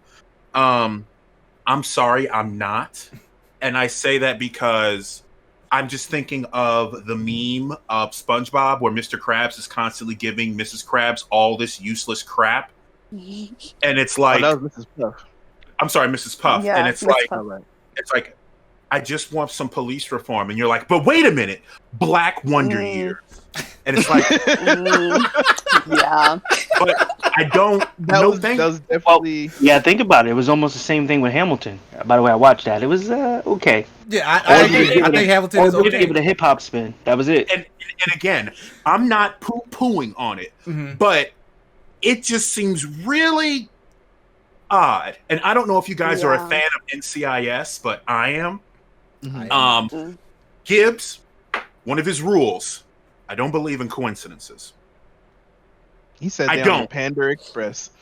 Look, man. I'm sorry, and it's just the first thing that I think about, because I mean, that's fair. On my Facebook timeline, you kind of see all the companies that had their rainbow symbols up, and then they're switching it back to their normal thing, and you obviously have people reacting about that. So I'm looking at this, the thing that I don't think anybody asked for, we're getting, because why? Because why? Everybody's doing it, you know that. Yeah. You know, like, they're kind of pandering to the state of everything that's going on and kind of trying to, hey, you know, we're doing this. Check this out. Yeah, look at us. Look at us. We're good. I mean, and that is a fair assessment to be worried about that kind of thing. But we did talk about this exact thing a little while ago when all the companies were like releasing statements and whatnot. Isn't that still a net good though? Because you are at the end of the day getting a show with black representation, with black people as the stars, even if it came out of the fact that they want to appeal to or pander to this demographic. You still do get the show. If the show is good at the end of all of this, then are you that's and their I about job, is to make shows catered to a specific group. That's kind of what the whole advertising thing. When they come up with a show idea, what demographic is this going to appeal to? That's what they, they just make a show just to make it and not have a focused audience in mind. Then they're not really, being smart about it. So when they come up with these shows, like, hey, this group, from 25 to 50 in this particular demographic is going to love this show. And I see that, and I see the point of the advertisement. What I'm saying is, it is not a net positive because it's just taking a same old thing and putting some black paint on it. It's just that's my thing. Okay. This is going to sound. I understand. I go on tangents, so I'm going to keep this very small. Yeah, because I got something to say after that. Okay. Give me something new. Give me something I haven't seen before, but but with people of color, because I've already seen The Wonder Years, and The Wonder Years was a great show. I've also seen Boy Meets World, and when they rebooted that crap, it was bad. It was really, really bad. But I don't think the Boy Meets World, or Girl Meets World rather, I don't think it was that bad. And that's fine. That's fine that you don't believe that it was that bad. My point is, give me something new. I posted on Twitter not too long ago that I wanted video games with strong female villains like I'm fighting Ganondorf. And then I retweeted that because apparently people didn't think that I was being serious. Give me something new. Give me something with people of color, not because they're people of color, but the story is happening around and they are people of color. Not something happened to people of this, but now we're gonna switch it and now they're black. So I don't. So Sigma, you brought up a point earlier, right? And you said, "Is this not a net good?" And I feel like it's a net good if the show inspires change. Not just tell us about the past. If it inspires change today, it's a net good. If not, I believe it's a waste of money. I believe it's a waste of time. Yeah. I don't believe it's an actual net good if it doesn't inspire actual change in our society today. If that's what you're trying to count. Well, I think I said that earlier, where as long as it spotlights the actual events and trials that people of that time of color had to go through, I think if it does that and does it honestly, I think it will have achieved this goal, whether it a positive influence, but as long as it brings spotlight to that time period that, hey, this is what we're talking about. This is what's been going on in that time span. This is why we're so agitated with the current state of the world, and because it hasn't just been these instances. This has been leading up from, ever since slaves became emancipated. So this is why we're upset, and this is what happened most recently, for some of the older people. This is what your grandparents went through. This is what, their parents went through. So you can kind of understand, the road that we, traveled from then into now. Because Go ahead. Oh yeah, I was looking into who was actually going to be producing the show just to see kind of like what kind of vibe we would get. And I know they have one of the writers from The Big Bang Theory. So I know, yeah. Yeah, so it's just like, okay. And then they have Lee Daniels, which has done a lot of the like Blackity Black shows, like Precious. I think he did Precious, and like I forgot all the other ones. Like he's done like a lot of he did The Help, but right? they've been I think so. So it's just like I don't know how to feel yet. I don't know how to feel yet like with that combination. That's a scary mix. Because me personally, I feel like The Big Bang Theory misrepresents nerds on a regular it's awful. basis. Yeah. I think it's a terrible show. Right? Yeah. Agreed. And then just like, go ahead, Sigma. What you got? Because that's kind of to my point when I say just having it exist is a net good, because on the other side of the spectrum, a show like The Big Bang Theory can exist and be popular amongst a certain demographic despite being total garbage, and no one blinks an eye at it because it's a white show, right? Why does everything that comes out that stars predominantly black cast have to revolutionize everything going forward? Like, why can't we have our stable of mediocre shows that maybe just this collection of people really likes and are into, so that those black actors are famous, they get to do movies and other things like that? You know, it's a cultural touchstone, even though it's not even a good show. Like, Everybody Loves Raymond is a terrible show. But look how much money Raymond Romano made. Like, everybody knows that man's name. Like, we can't have that for our own people. I don't think we can afford that right now. Yeah, because even with some be like that. women-led. Go ahead. Yeah, with women-led. Like, what was the one? Birds of Prey or whatever? I think there's Birds of Prey and, like, I don't know. And then I think also even Wonder Woman, people were, like, holding on, just like, oh, it has to be good. Right. So... Okay, so you won't get that chance again. You're like, if you don't, if it's not good, they're gonna be like, let's not revisit that. It didn't do what we wanted it to do. But at some point, we're gonna have to go down that road, right? Like, at what? Because we do have a lot of good black series. Freedom.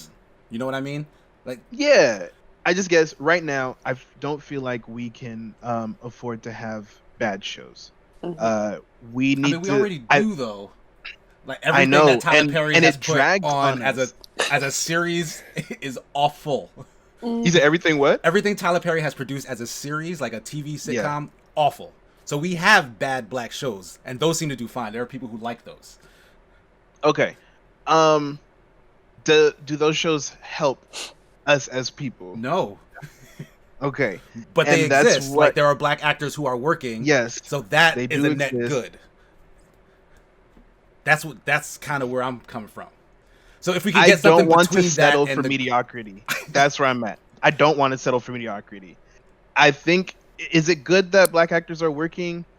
Yes, and that I feel like that's the smallest good. Yes, it's a net good, but I feel like that's the smallest good, because if you're working on a crappy show, if you're working on a crappy production, you're working on a crappy show and a crappy production. Like, it's there's nothing good about that.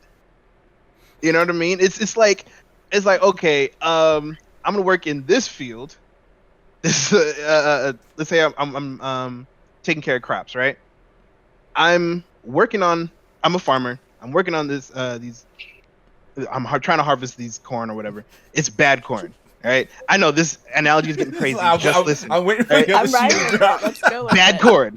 Bad corn. At least I'm working. That's what you're saying. At least I'm working with this bad corn, when there's plenty of opportunities to have good corn other places. And when I say plenty of opportunities, I mean just at the very basis, good stories. People know how to write good stories. Black and white people know how to tell good stories. Mm-hmm. Well, I think if you look back, you got to get those funded. Where you didn't really have any African American representation on TV or in movies, where there were no, they couldn't use black men, for example, as sex symbols. They couldn't really have any romantic scenes on the big screen. So I kind of get what he's saying, to where at least that representation is there and it's progressing. But I also see the point where I don't want it to be a good black show. I want it to be a good show in general. Yeah. We don't want to set the bar to the point where, hey, it's good for a black show. It's good for black people. Yes, we want it to be good for, in general, not just set that bar for mediocrity. Blackish, not black AF. Oh my God! Thank you, because what? Why was that even produced? Yeah, I don't know. No, you're absolutely right. That's the difference right there. Black AF hurts, while blackish helps. Yeah. All right. So I know that somebody brought up a point earlier about wanting a shows that are basically just people doing dope shit and black people are just in it. I definitely want more of that. I know one show that did a good job of it, but unfortunately it's a cartoon, was Kippo and the Age of the Wonder Beast. I remember it's on Netflix. Okay. And, so that might have come across my thing. Yeah. You have to watch it. It's just takes place in this like phantasmal world. However, I was watching, I was like, oh snap, like the characters are black, oh, and like somebody is gay, and like, but like it wasn't main talking points, you know? Yeah. It was just we're Yes! going through this, you know? Yes! No, That's trust. neat. Yes, like let them exist and do things, and then oh look, they just happen to be gay, or oh look, she's kissing a girl, must be a girlfriend or something like that. Yeah. Oh, that's nice. You know, not the Sesame Street focuses in, and it's like, all right, and now here is like wheel of morality, turn, tell us a lesson that we should learn. Gay people exist. We know that already. Right. Yeah. So I was amazed by the show. I thought it was super cute. It was a cool adventure, and it was just the fact that it wasn't in my face about it. Like, I noticed it, of course, but it's just like, oh, I'm focused on this crazy adventure. How are they gonna get to this next dimension? What happens, you know? And I feel like that's what Black people have been asking for, but then we get shows that are put in like situations to where it's like we have to talk about the struggle, and the like police brutality comes out of nowhere, and like this is like I kind of want, like, I think that those shows definitely have a place, but then it's like there's no counterbalance to those, and that's kind of like all we get. So yeah, so I mean, and the counterbalance cannot be mediocre. I do think it can be, like, because just the fact that it's gonna be made, because you don't know if it's gonna be one way or the other right now, but you have the possibility because it's gonna be made. Okay, I'm not saying don't do it. I'm saying do it right. Yeah, because remember Cannon Busters? Oh, yeah. Mediocre, but it's the same thing. It was a world, tons of black people in it. It wasn't a big deal that they were all black. They didn't have to explain why everybody was black. That's just the world that they lived in. Like, and I think like when you see stuff like that, it didn't have to be this big conversation. It's just a show that exists. If anybody watches it, it just looks like the norm to them. And I think that there's a place for that. That's a good point. Yeah, I see that. Okay, I guess I just want. Yeah, maybe I'm just asking too much. No, I mean, like, because especially for something that you have a fondness for, like the Wonder Years. Everyone kind of agrees like that was a good show that they liked to watch growing up. So you don't want a new version of it that has black people in it that then disappoints. You know what I mean? So, that's actually not where I was coming from at all. Oh, really? Oh, you didn't like the Wonder Years? Okay. Yeah, I really didn't. I was not a huge fan of the Wonder Years. Oh, I actually did watch that show when as a kid. I watched a couple episodes. I thought it was boring as heck. Winnie Cooper? But you wasn't on Winnie Cooper? Son, no. And it's crazy that I even know those names. But I would have welcomed a reboot that is good, but it needs to make sense. Yeah, I think we all want it to be good. Like, it's a bonus for sure if it's good. How about we judge it off that first episode? Yeah, 100%. That's what we're going to do. Let's revisit it. All right. We can have Bree come back after we see the first episode, and we can talk about that. Yeah, let's do it. Quick question. What was the name of that series you mentioned on Netflix? It was Kippo? Yeah, it's Kippo and the Age of the Wonder Beast. I'm pretty sure that's Check that out. It was great music too. Yeah, it was so great. I liked every character in it. Even the flashbacks to like the backstory of what happened before. I won't give much of it away, but I really suggest it. Awesome. Cool. Good looking out. It has 2 seasons out now. Second season just came out a little bit ago. Yeah, it did. I gotta watch it. All right, so let's move things along to our next topic.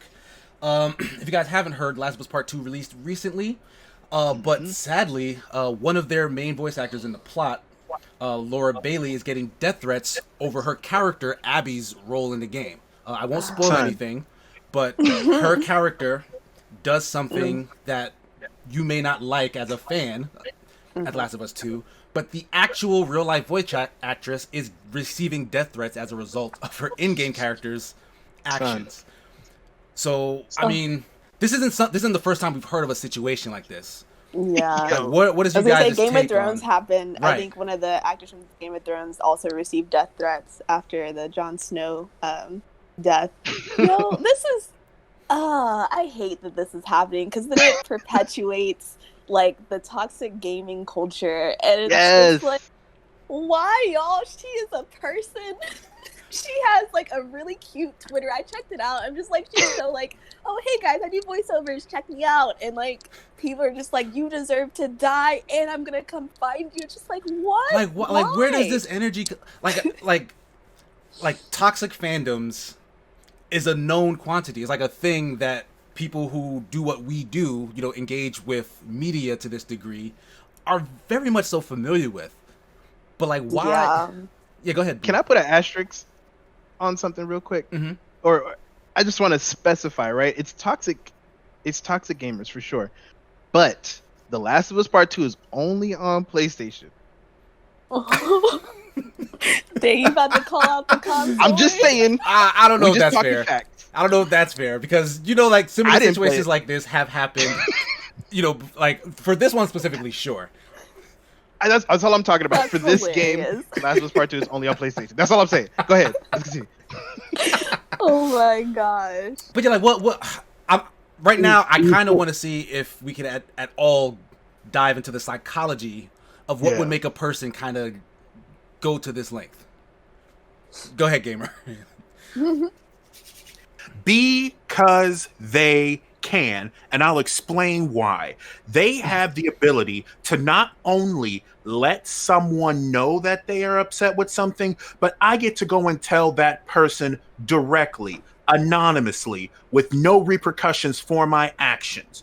Because I doubt in this day and age right now that a lot of the people are that bold to go to some actor, whomever's face and just say, hey, by the way, what you did was fucking terrible and I'm going to fucking kill you. They would not be able to do that. But the fact that it has been that because of the internet, and it's not the internet's fault, but we just have that ability where DMs are open. People are putting their everything out there. But the most important fact is that there has not been any real repercussions for this. There hasn't been anything stopping someone. And my wife, who is a caretaker, let me know children only have boundaries when you set them.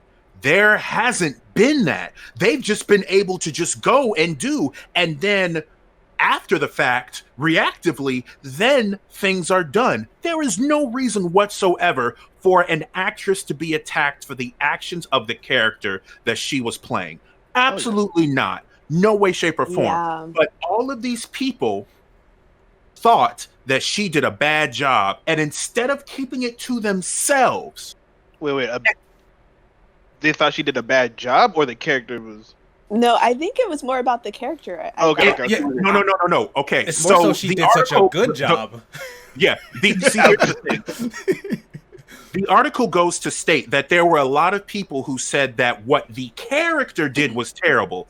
You still have a percentage of people defending those actions by saying, oh, by the way, her performance was also bad, as if that's an excuse. And that's the problem. The problem is that was, for some reason, a hoop of mental gymnastics that you jump through, trying to defend those actions. And again, I have to bring it back to kind of like the climate of the world, because it's just really hard not to see things through that lens. But it's the same people who argue all lives matter in regards to Black Lives Matter. It's like, oh, Black Lives Matter, and you say all lives matter, so you must mean the Black lives too. Oh, well, not really, but then you said all lives. So what do you really mean? Oh, you just don't like the fact that Black lives are mattering to people right now. And I'm going to tie it back to this. It's not that she did. It's not that you didn't like what the character did.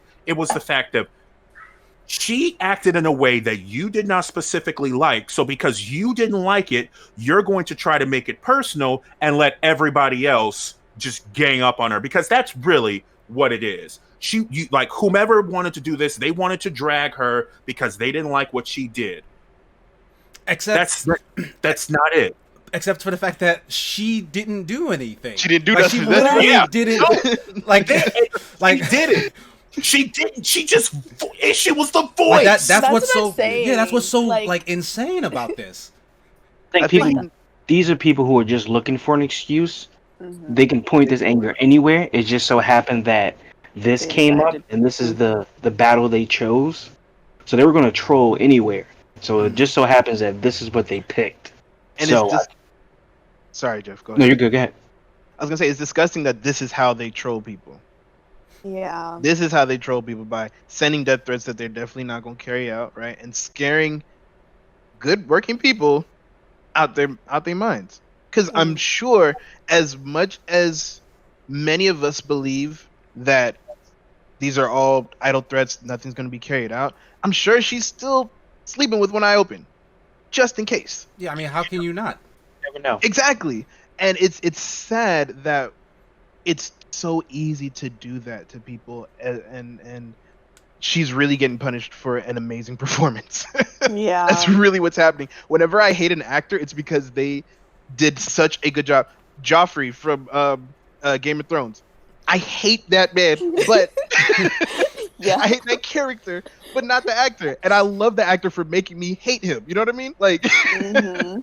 Think about it like this: no matter what medium you love, if something bad happened, is that ever going to drive you to make a terroristic threat towards someone's safety? So you got to think about the people that it's coming from as well. Like Yeah. they're not in their right mind, because no matter what I love, even if somebody did a terrible job, as I don't know, Superman or somebody, I'm not going to take time to write them, come up with a fake email address, come up with a fake profile to send them a message saying I'm going to kill you. Like that just. And let me tell you something. If I'm Uh-huh. gonna kill somebody, I'm gonna kill him. I'm not gonna tell him. Oh, okay. Well, I'm just saying, if I'm gonna do it, I'm gonna do it. I'm not gonna tell him ahead of time. Like, I may need to cut that out of this. Like what? But if Blue ever threatens you, right. but it's a joke. but off of what Jeff was saying, like Yeah. I think there's two parts to that. I'm certain that there are some people who just don't have the mental capacity to separate, the real from the fake, so that they jump into Laura Bailey's DMs to threaten her or whatnot. But a lot of times it's not, stupid kids, it's adults. Yeah. And it's not that they don't know it's not real, it's that they want to be seen or something. Like they just want to get a rise out of someone who's like above them in their head. You know what I mean? So sure, they did something, the character did something I didn't like.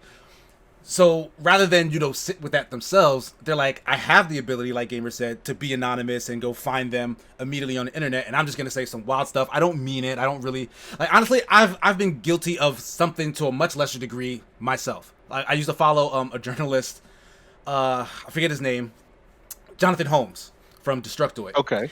He's a mixed guy, and as a joke, just to see if he will respond to me, I like put him in a Twitter message saying like, "Oh, are you allowed to say the N-word?" Because like they make jokes about it on their podcast or whatnot, about like Jim Sterling, who was like his co-host on the thing, would basically like, because Jonathan Holmes is like not really. He's black, but he's not like black in that sense, and like they would kind of talk about that on the podcast, right? Like amongst themselves. Talk about that, right? Oh Lord. So he has like a bit of a history. So like I asked him jokingly, like, "Oh, are you allowed to say the N-word?" And then he responded to that, saying, "Well, is anyone allowed to say it?" And immediately I felt the regret. I'm like, "Oh crap!" Like that was a bad idea. Like I'm sorry, wasn't thinking when I said it. It was like an offhanded joke, and I get it. Like I get why, because these people that you listen to or follow or whatever are reachable. Some people will just throw a thing out there without thinking, and it doesn't have to be malicious. But when it's to the point where you're saying like, "Oh well, F you, I'll kill you, or rape your kids, or rape your family," like stuff like that, it's like, no, there's something else there. Like there's some other aggression there that you're throwing at this person, thinking that they'll never see it because they're so far away. They're a celebrity or whatnot. But no, they see the stuff. They get affected. I would just ask anyone. It goes back to the same where they receive phone call threats. People will call their phone in the middle of the night saying, "We're going to burn your house." Prank callers in general, yeah.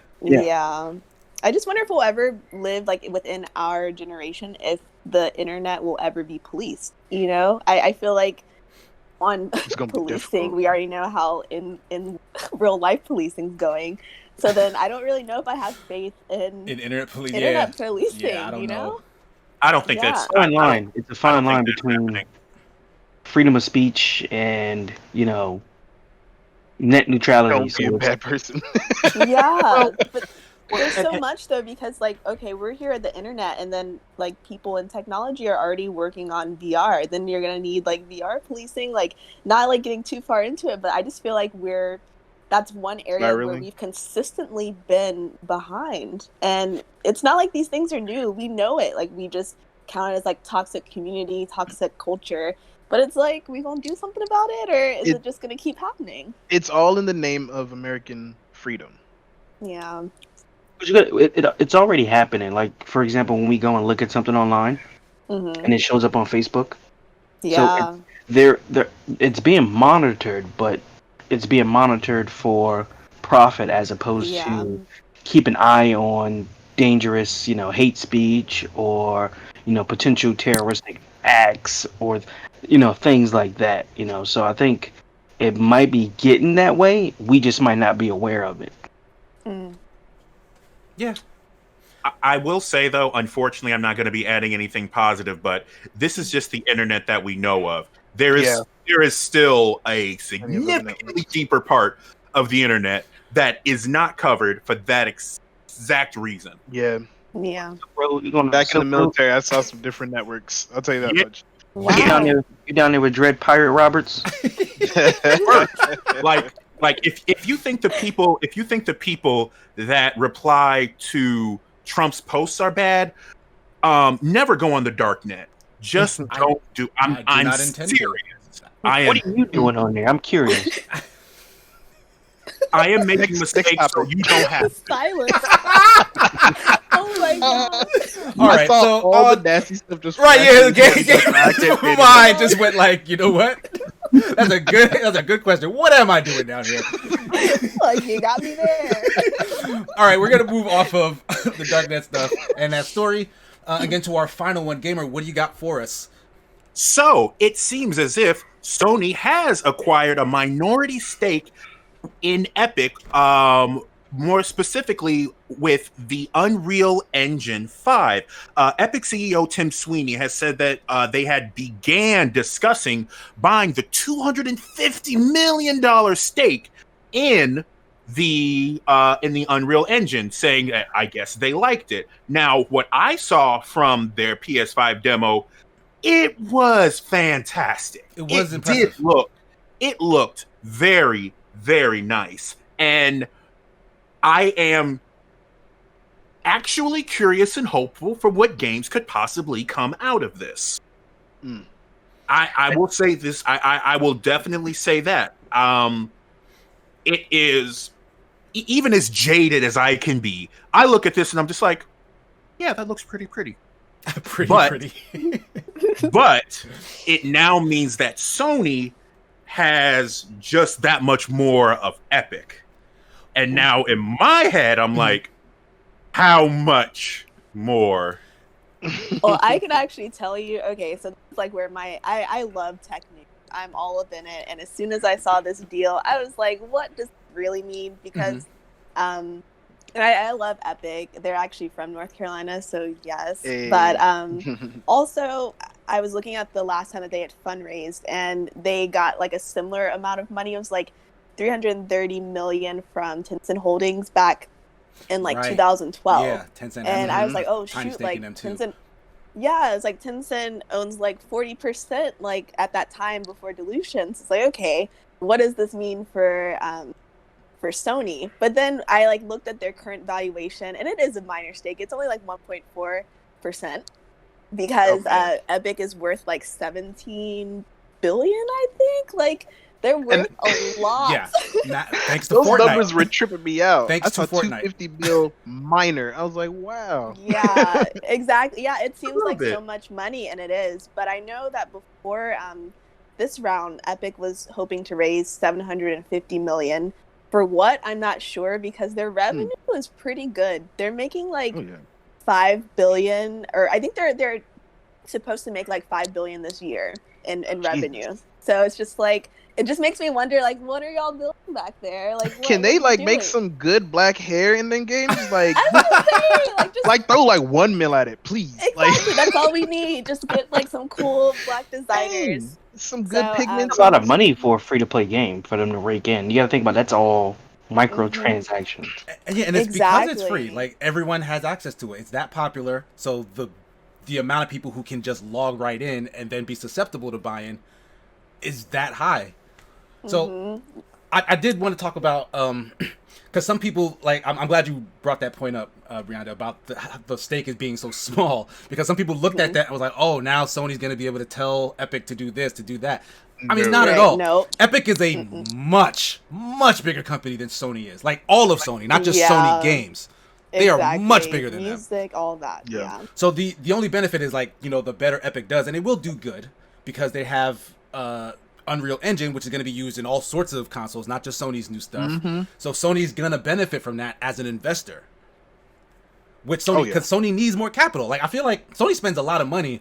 They do great sales. They've been making great sales in their games division, but I don't think Sony as an entity has been doing so great, like, over the past couple of decades. Yeah. They haven't done too much. I think they're trying to do, or like, because I saw it was a strategic investment. And I feel like maybe they're just trying to get some more of their assets within the Epic Games potentially, as well as, like, for example, like the Travis Scott concert that they did with Fortnite or something. Yeah, it was cool. It brought in like millions of people. So I wonder if, I think it's like 27 million people watched that. So I feel like it broke a record. Yeah. Sorry if y'all can hear my puppy in the background. He's that's fine. Okay, good. But yeah, so I feel like there's definitely going to be a lot more assets. I wonder also if there's like some kind of like I feel like there are a lot of things that Epic does well that Sony wants, but they don't want to actually build it out. Mostly on like the user experience side of things. So I wonder if that was like part of the strategic investment, was like, we're not going to build it. We minority stake, like, let's work together. But as for like inclusivity, that ain't gonna happen. At least I don't think it's gonna happen. So you're getting too much money from the different pots to do anything exclusive. Yeah, exactly. So I wanted to ask, even with a minority stake, does something like that afford Sony the relationship that they're claiming? That will they be able to then kind of have these kind of open channels with Epic to get help back and forth because of this investment? Like, is that enough? 1 point something %? It don't seem like it. Like, I've been because this has been, of course, like in the tech in the like gaming news, but also in like the tech news, and some of the tech people that I follow are just like, we're not exactly sure why they did this. It doesn't really seem like a benefit to Sony yet. So there has to be something, or at least not from this deal. So like if they're doing something, if they're doing something strategic, maybe they just haven't told the press yet. But I can't see it. I have no idea. So. It sounds like it just affords them like a lunch with them, and that's about it. You know, like once a week. You know, and it's also pretty much a guaranteed revenue coming back in. So if you figure if they put that much money in, how much you're going to get out, even being at 1%. Yeah, pretty much guaranteed until whenever. Yeah, Fortnite and Epic still aren't slowing down. With the new generation coming up and their Unreal 5, there's probably going to be a lot more people buying their engine, using it. So it makes sense to get in now before this next gen. They probably will see some kind of return on that. So it makes sense. Buy low, so we'll see a Fortnite 2, or they're just going to kind of do a kind of Destiny 2 thing where they just go over. I don't think we'll, because they kind of did that already. That Fortnite Chapter 2, they just shut all the servers down, called it a black hole, and then rebooted it. Yeah, I don't think we'll see like a traditional sequel from that ever. All right. So we're gonna move off of that topic and into our mailbag. Snitch360 coming through the questions once again. He asks, I'm sorry. You can also send questions to BBETGaming@gmail.com. Please do send us questions about games, TV, anime, whatever. You can ask us personal stuff. Not too personal, but personal stuff. We'll answer that. You can send the personal stuff to me. Yeah, just send that straight to Gamer. He wants it. He's asking for it. Don't disappoint. Oh my goodness. But Snitch360 asks, if we lived in a world where animals could talk, Which one would be the most annoying? I feel like Gamer's answer should be last on this one. No, fair. I actually have 2 quick answers that I'll get out of the way. What you got? First off, birds. Yeah, those are very first thing I thought about. Right, like, cause like you'll wake up in the morning, you'll hear some random cockatoo or whatever the hell is outside the window going, ah-ha, ah-ha. Like, what is that? If they can speak actual words, like in that tone, at that high pitch, like, oh my god, I'd become a duck hunter. Because what the hell? Just straight up, like, I'm gonna be a duck hunter. Like, see now you talking about your Westworld stuff, okay? Now, does the ability to talk make them sentient or conscious? And would you be a murderer at that point? I mean, they are still birds. We do know parrots also talk. No, they imitate sounds, not actually talk. Well, you know what? You're right. I've never met like a real parrot that can hold a conversation with me, so I guess. So I guess you got me there. But my second answer, and some people might be upset about this, but I think dogs would be super annoying if they could talk to you. Oh yeah, like because they're very attention heavy, and that's one thing that annoys me. People who just always want my attention, like shut up, leave me alone. My son is like a slightly less version of this. Like, oh wow, just daddy. Like every sentence he starts, it just starts with daddy. Like, do you know any other words? Like, I know you do. Father. Right, like please call me anything else. Call me my name at this point. Paternal unit. Lord of the Manor. in that accent. But yeah, those are my 2. Birds and dogs, I think, would get on my absolute nerves. What you got, Jeff? We count insects. Insects? I guess, yeah. It's part of the animal kingdom, I guess. Yeah. It would be crickets. Oh, all right. Instead of all the, they just be yelling, like, "Hey, hey, down. Hey." Oh my god. That would be annoying. Yeah, that's bad. That was Jiminy. He was Jiminy. I feel like Jiminy was more sophisticated than. Yeah, he wore a top Yeah, hat. a little different. I was gonna say he had the outfit. He did. Been like, "Hello, good sir. How are you today?" Like he would knock on your door first. And he had morals. You know, he kept telling Pinocchio, just ain't right. Like, just stop what you're doing. Anyone listen? Did he ever make the actual cricket sound in that movie? No. I don't remember. I don't think so. So that's He how did the wind up language- with a clean gold suit at the end, though, so he would have been real clean. It would have been a gold. So you know, it kind of balances out. Nice and clean. Wow, I don't remember that part. You gotta This be, rewatch. I've had to rewatch a lot of kid shows in recent times, so it's I was like, oh, I don't remember that. Now I see it now. I'm like, oh. Don't show your kids Pinocchio. That movie's actually Pinocchio quite horrific. Pinocchio was informative. It told you what was going on at the time, like the way of thinking.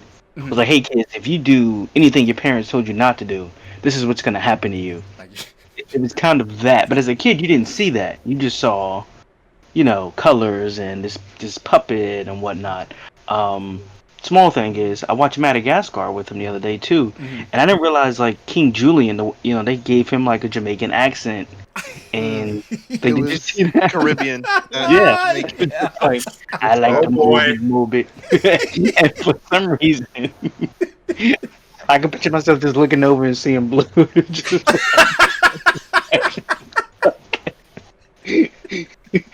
Like as soon as he You mentioned, tell somebody you're Jamaican once, you just regret it. I knew it was coming. Fit. And I'm like, I didn't remember this. Well, I think Madagascar Unfortunately, is a that's bad not movie. the first time I heard that. But I've been compared to him before.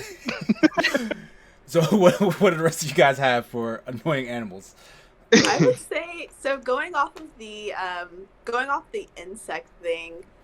Okay, I was thinking when I thought of this question, I was like, do they already have to make noise, or like could they be something that just like finds their voice now that they can like be humanized? So I thought the most annoying, but also like probably like threatening would be like a cockroach, because like Oh if my you think of god! like imagine, okay, because I live in the South, so imagine in the middle of the night someone like whispering at you like, Oh no! Like they're having conversations in the dark.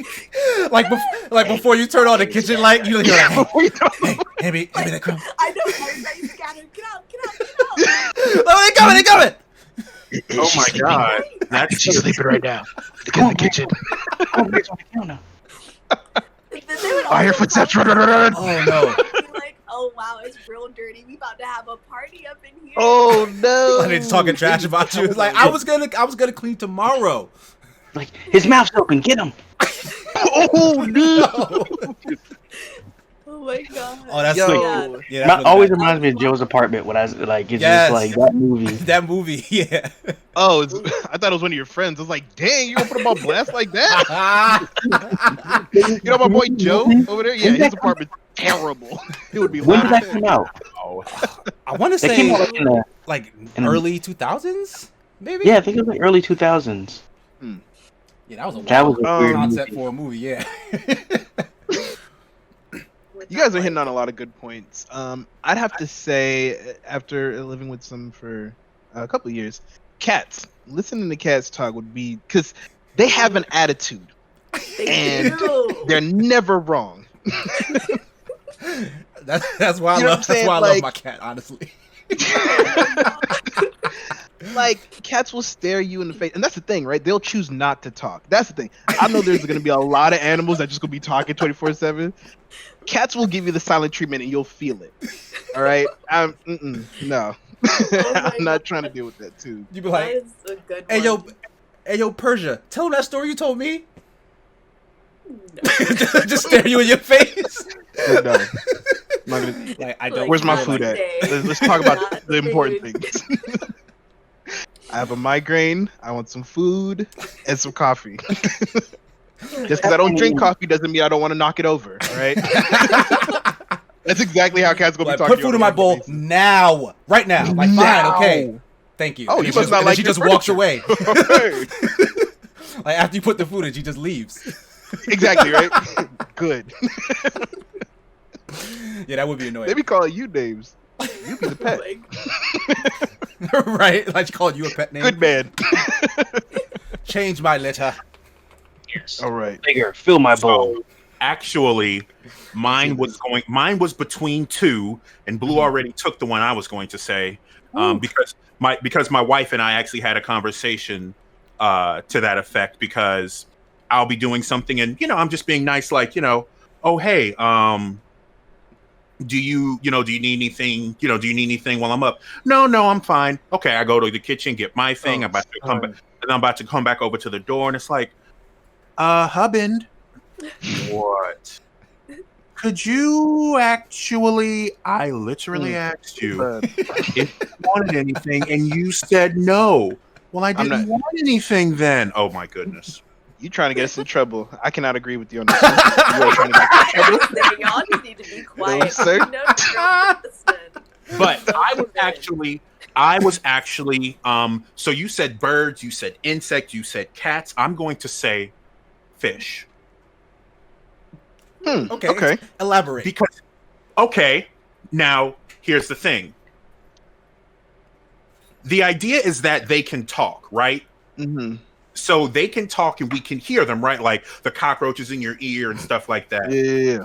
Can you imagine telling someone that lives in a little box of water around you to stop mumbling something under the water?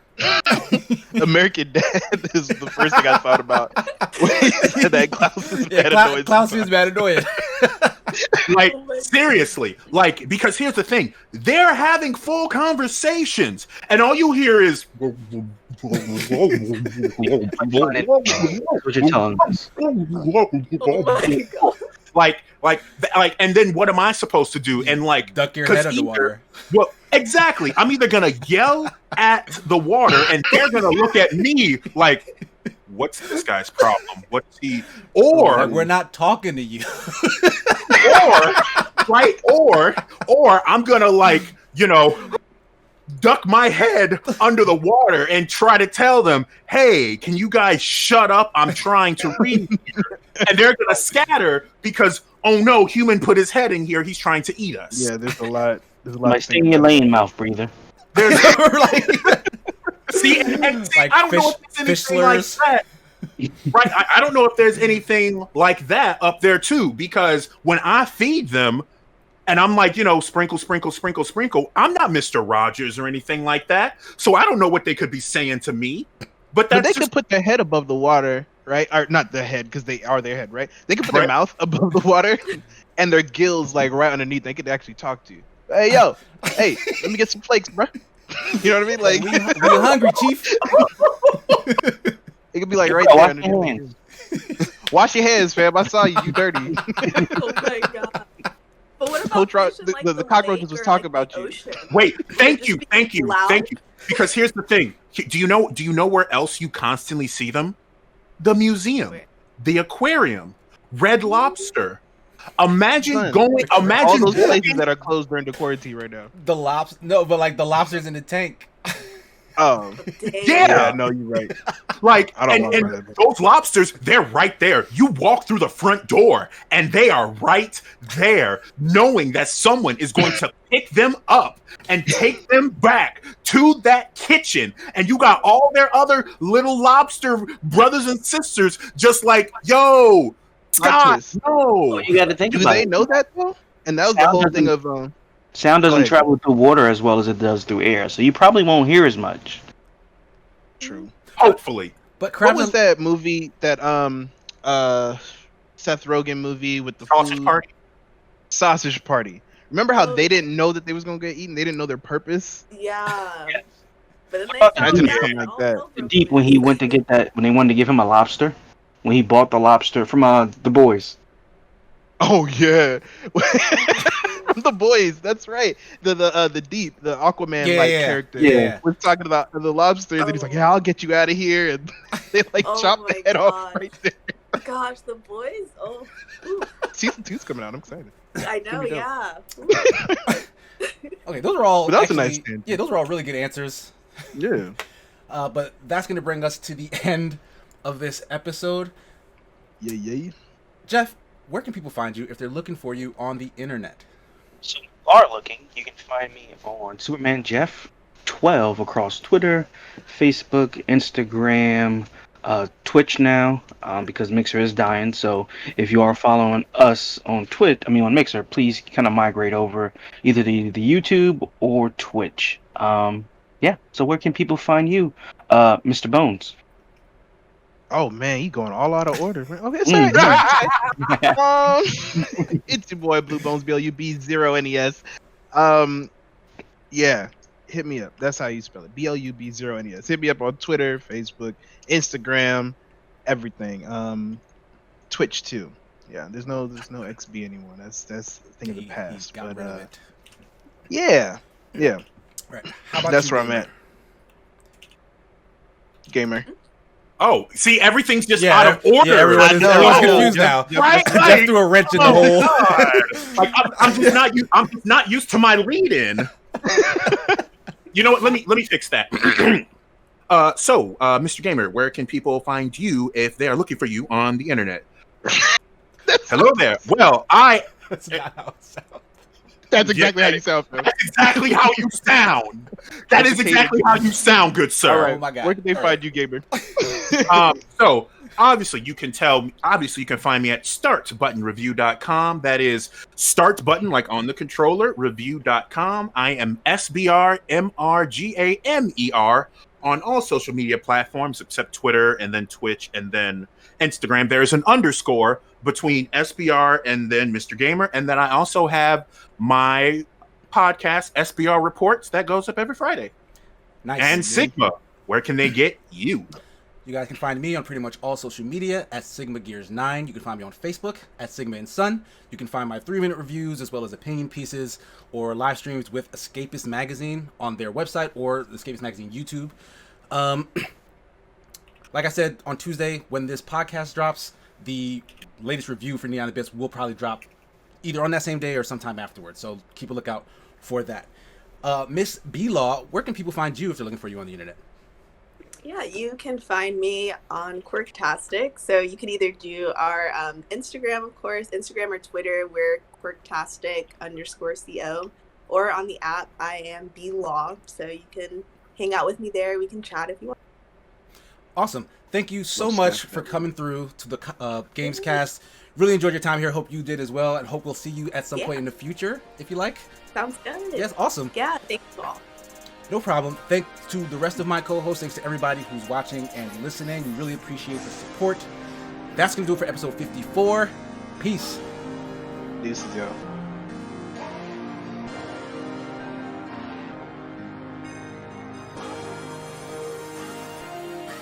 Picture me riding and rolling with models. Brand new Ferraris like we was winning the lotto. And yes, all those fathers with me. Pouring the bottle, playing that ONG music that's gonna blow like Chicago.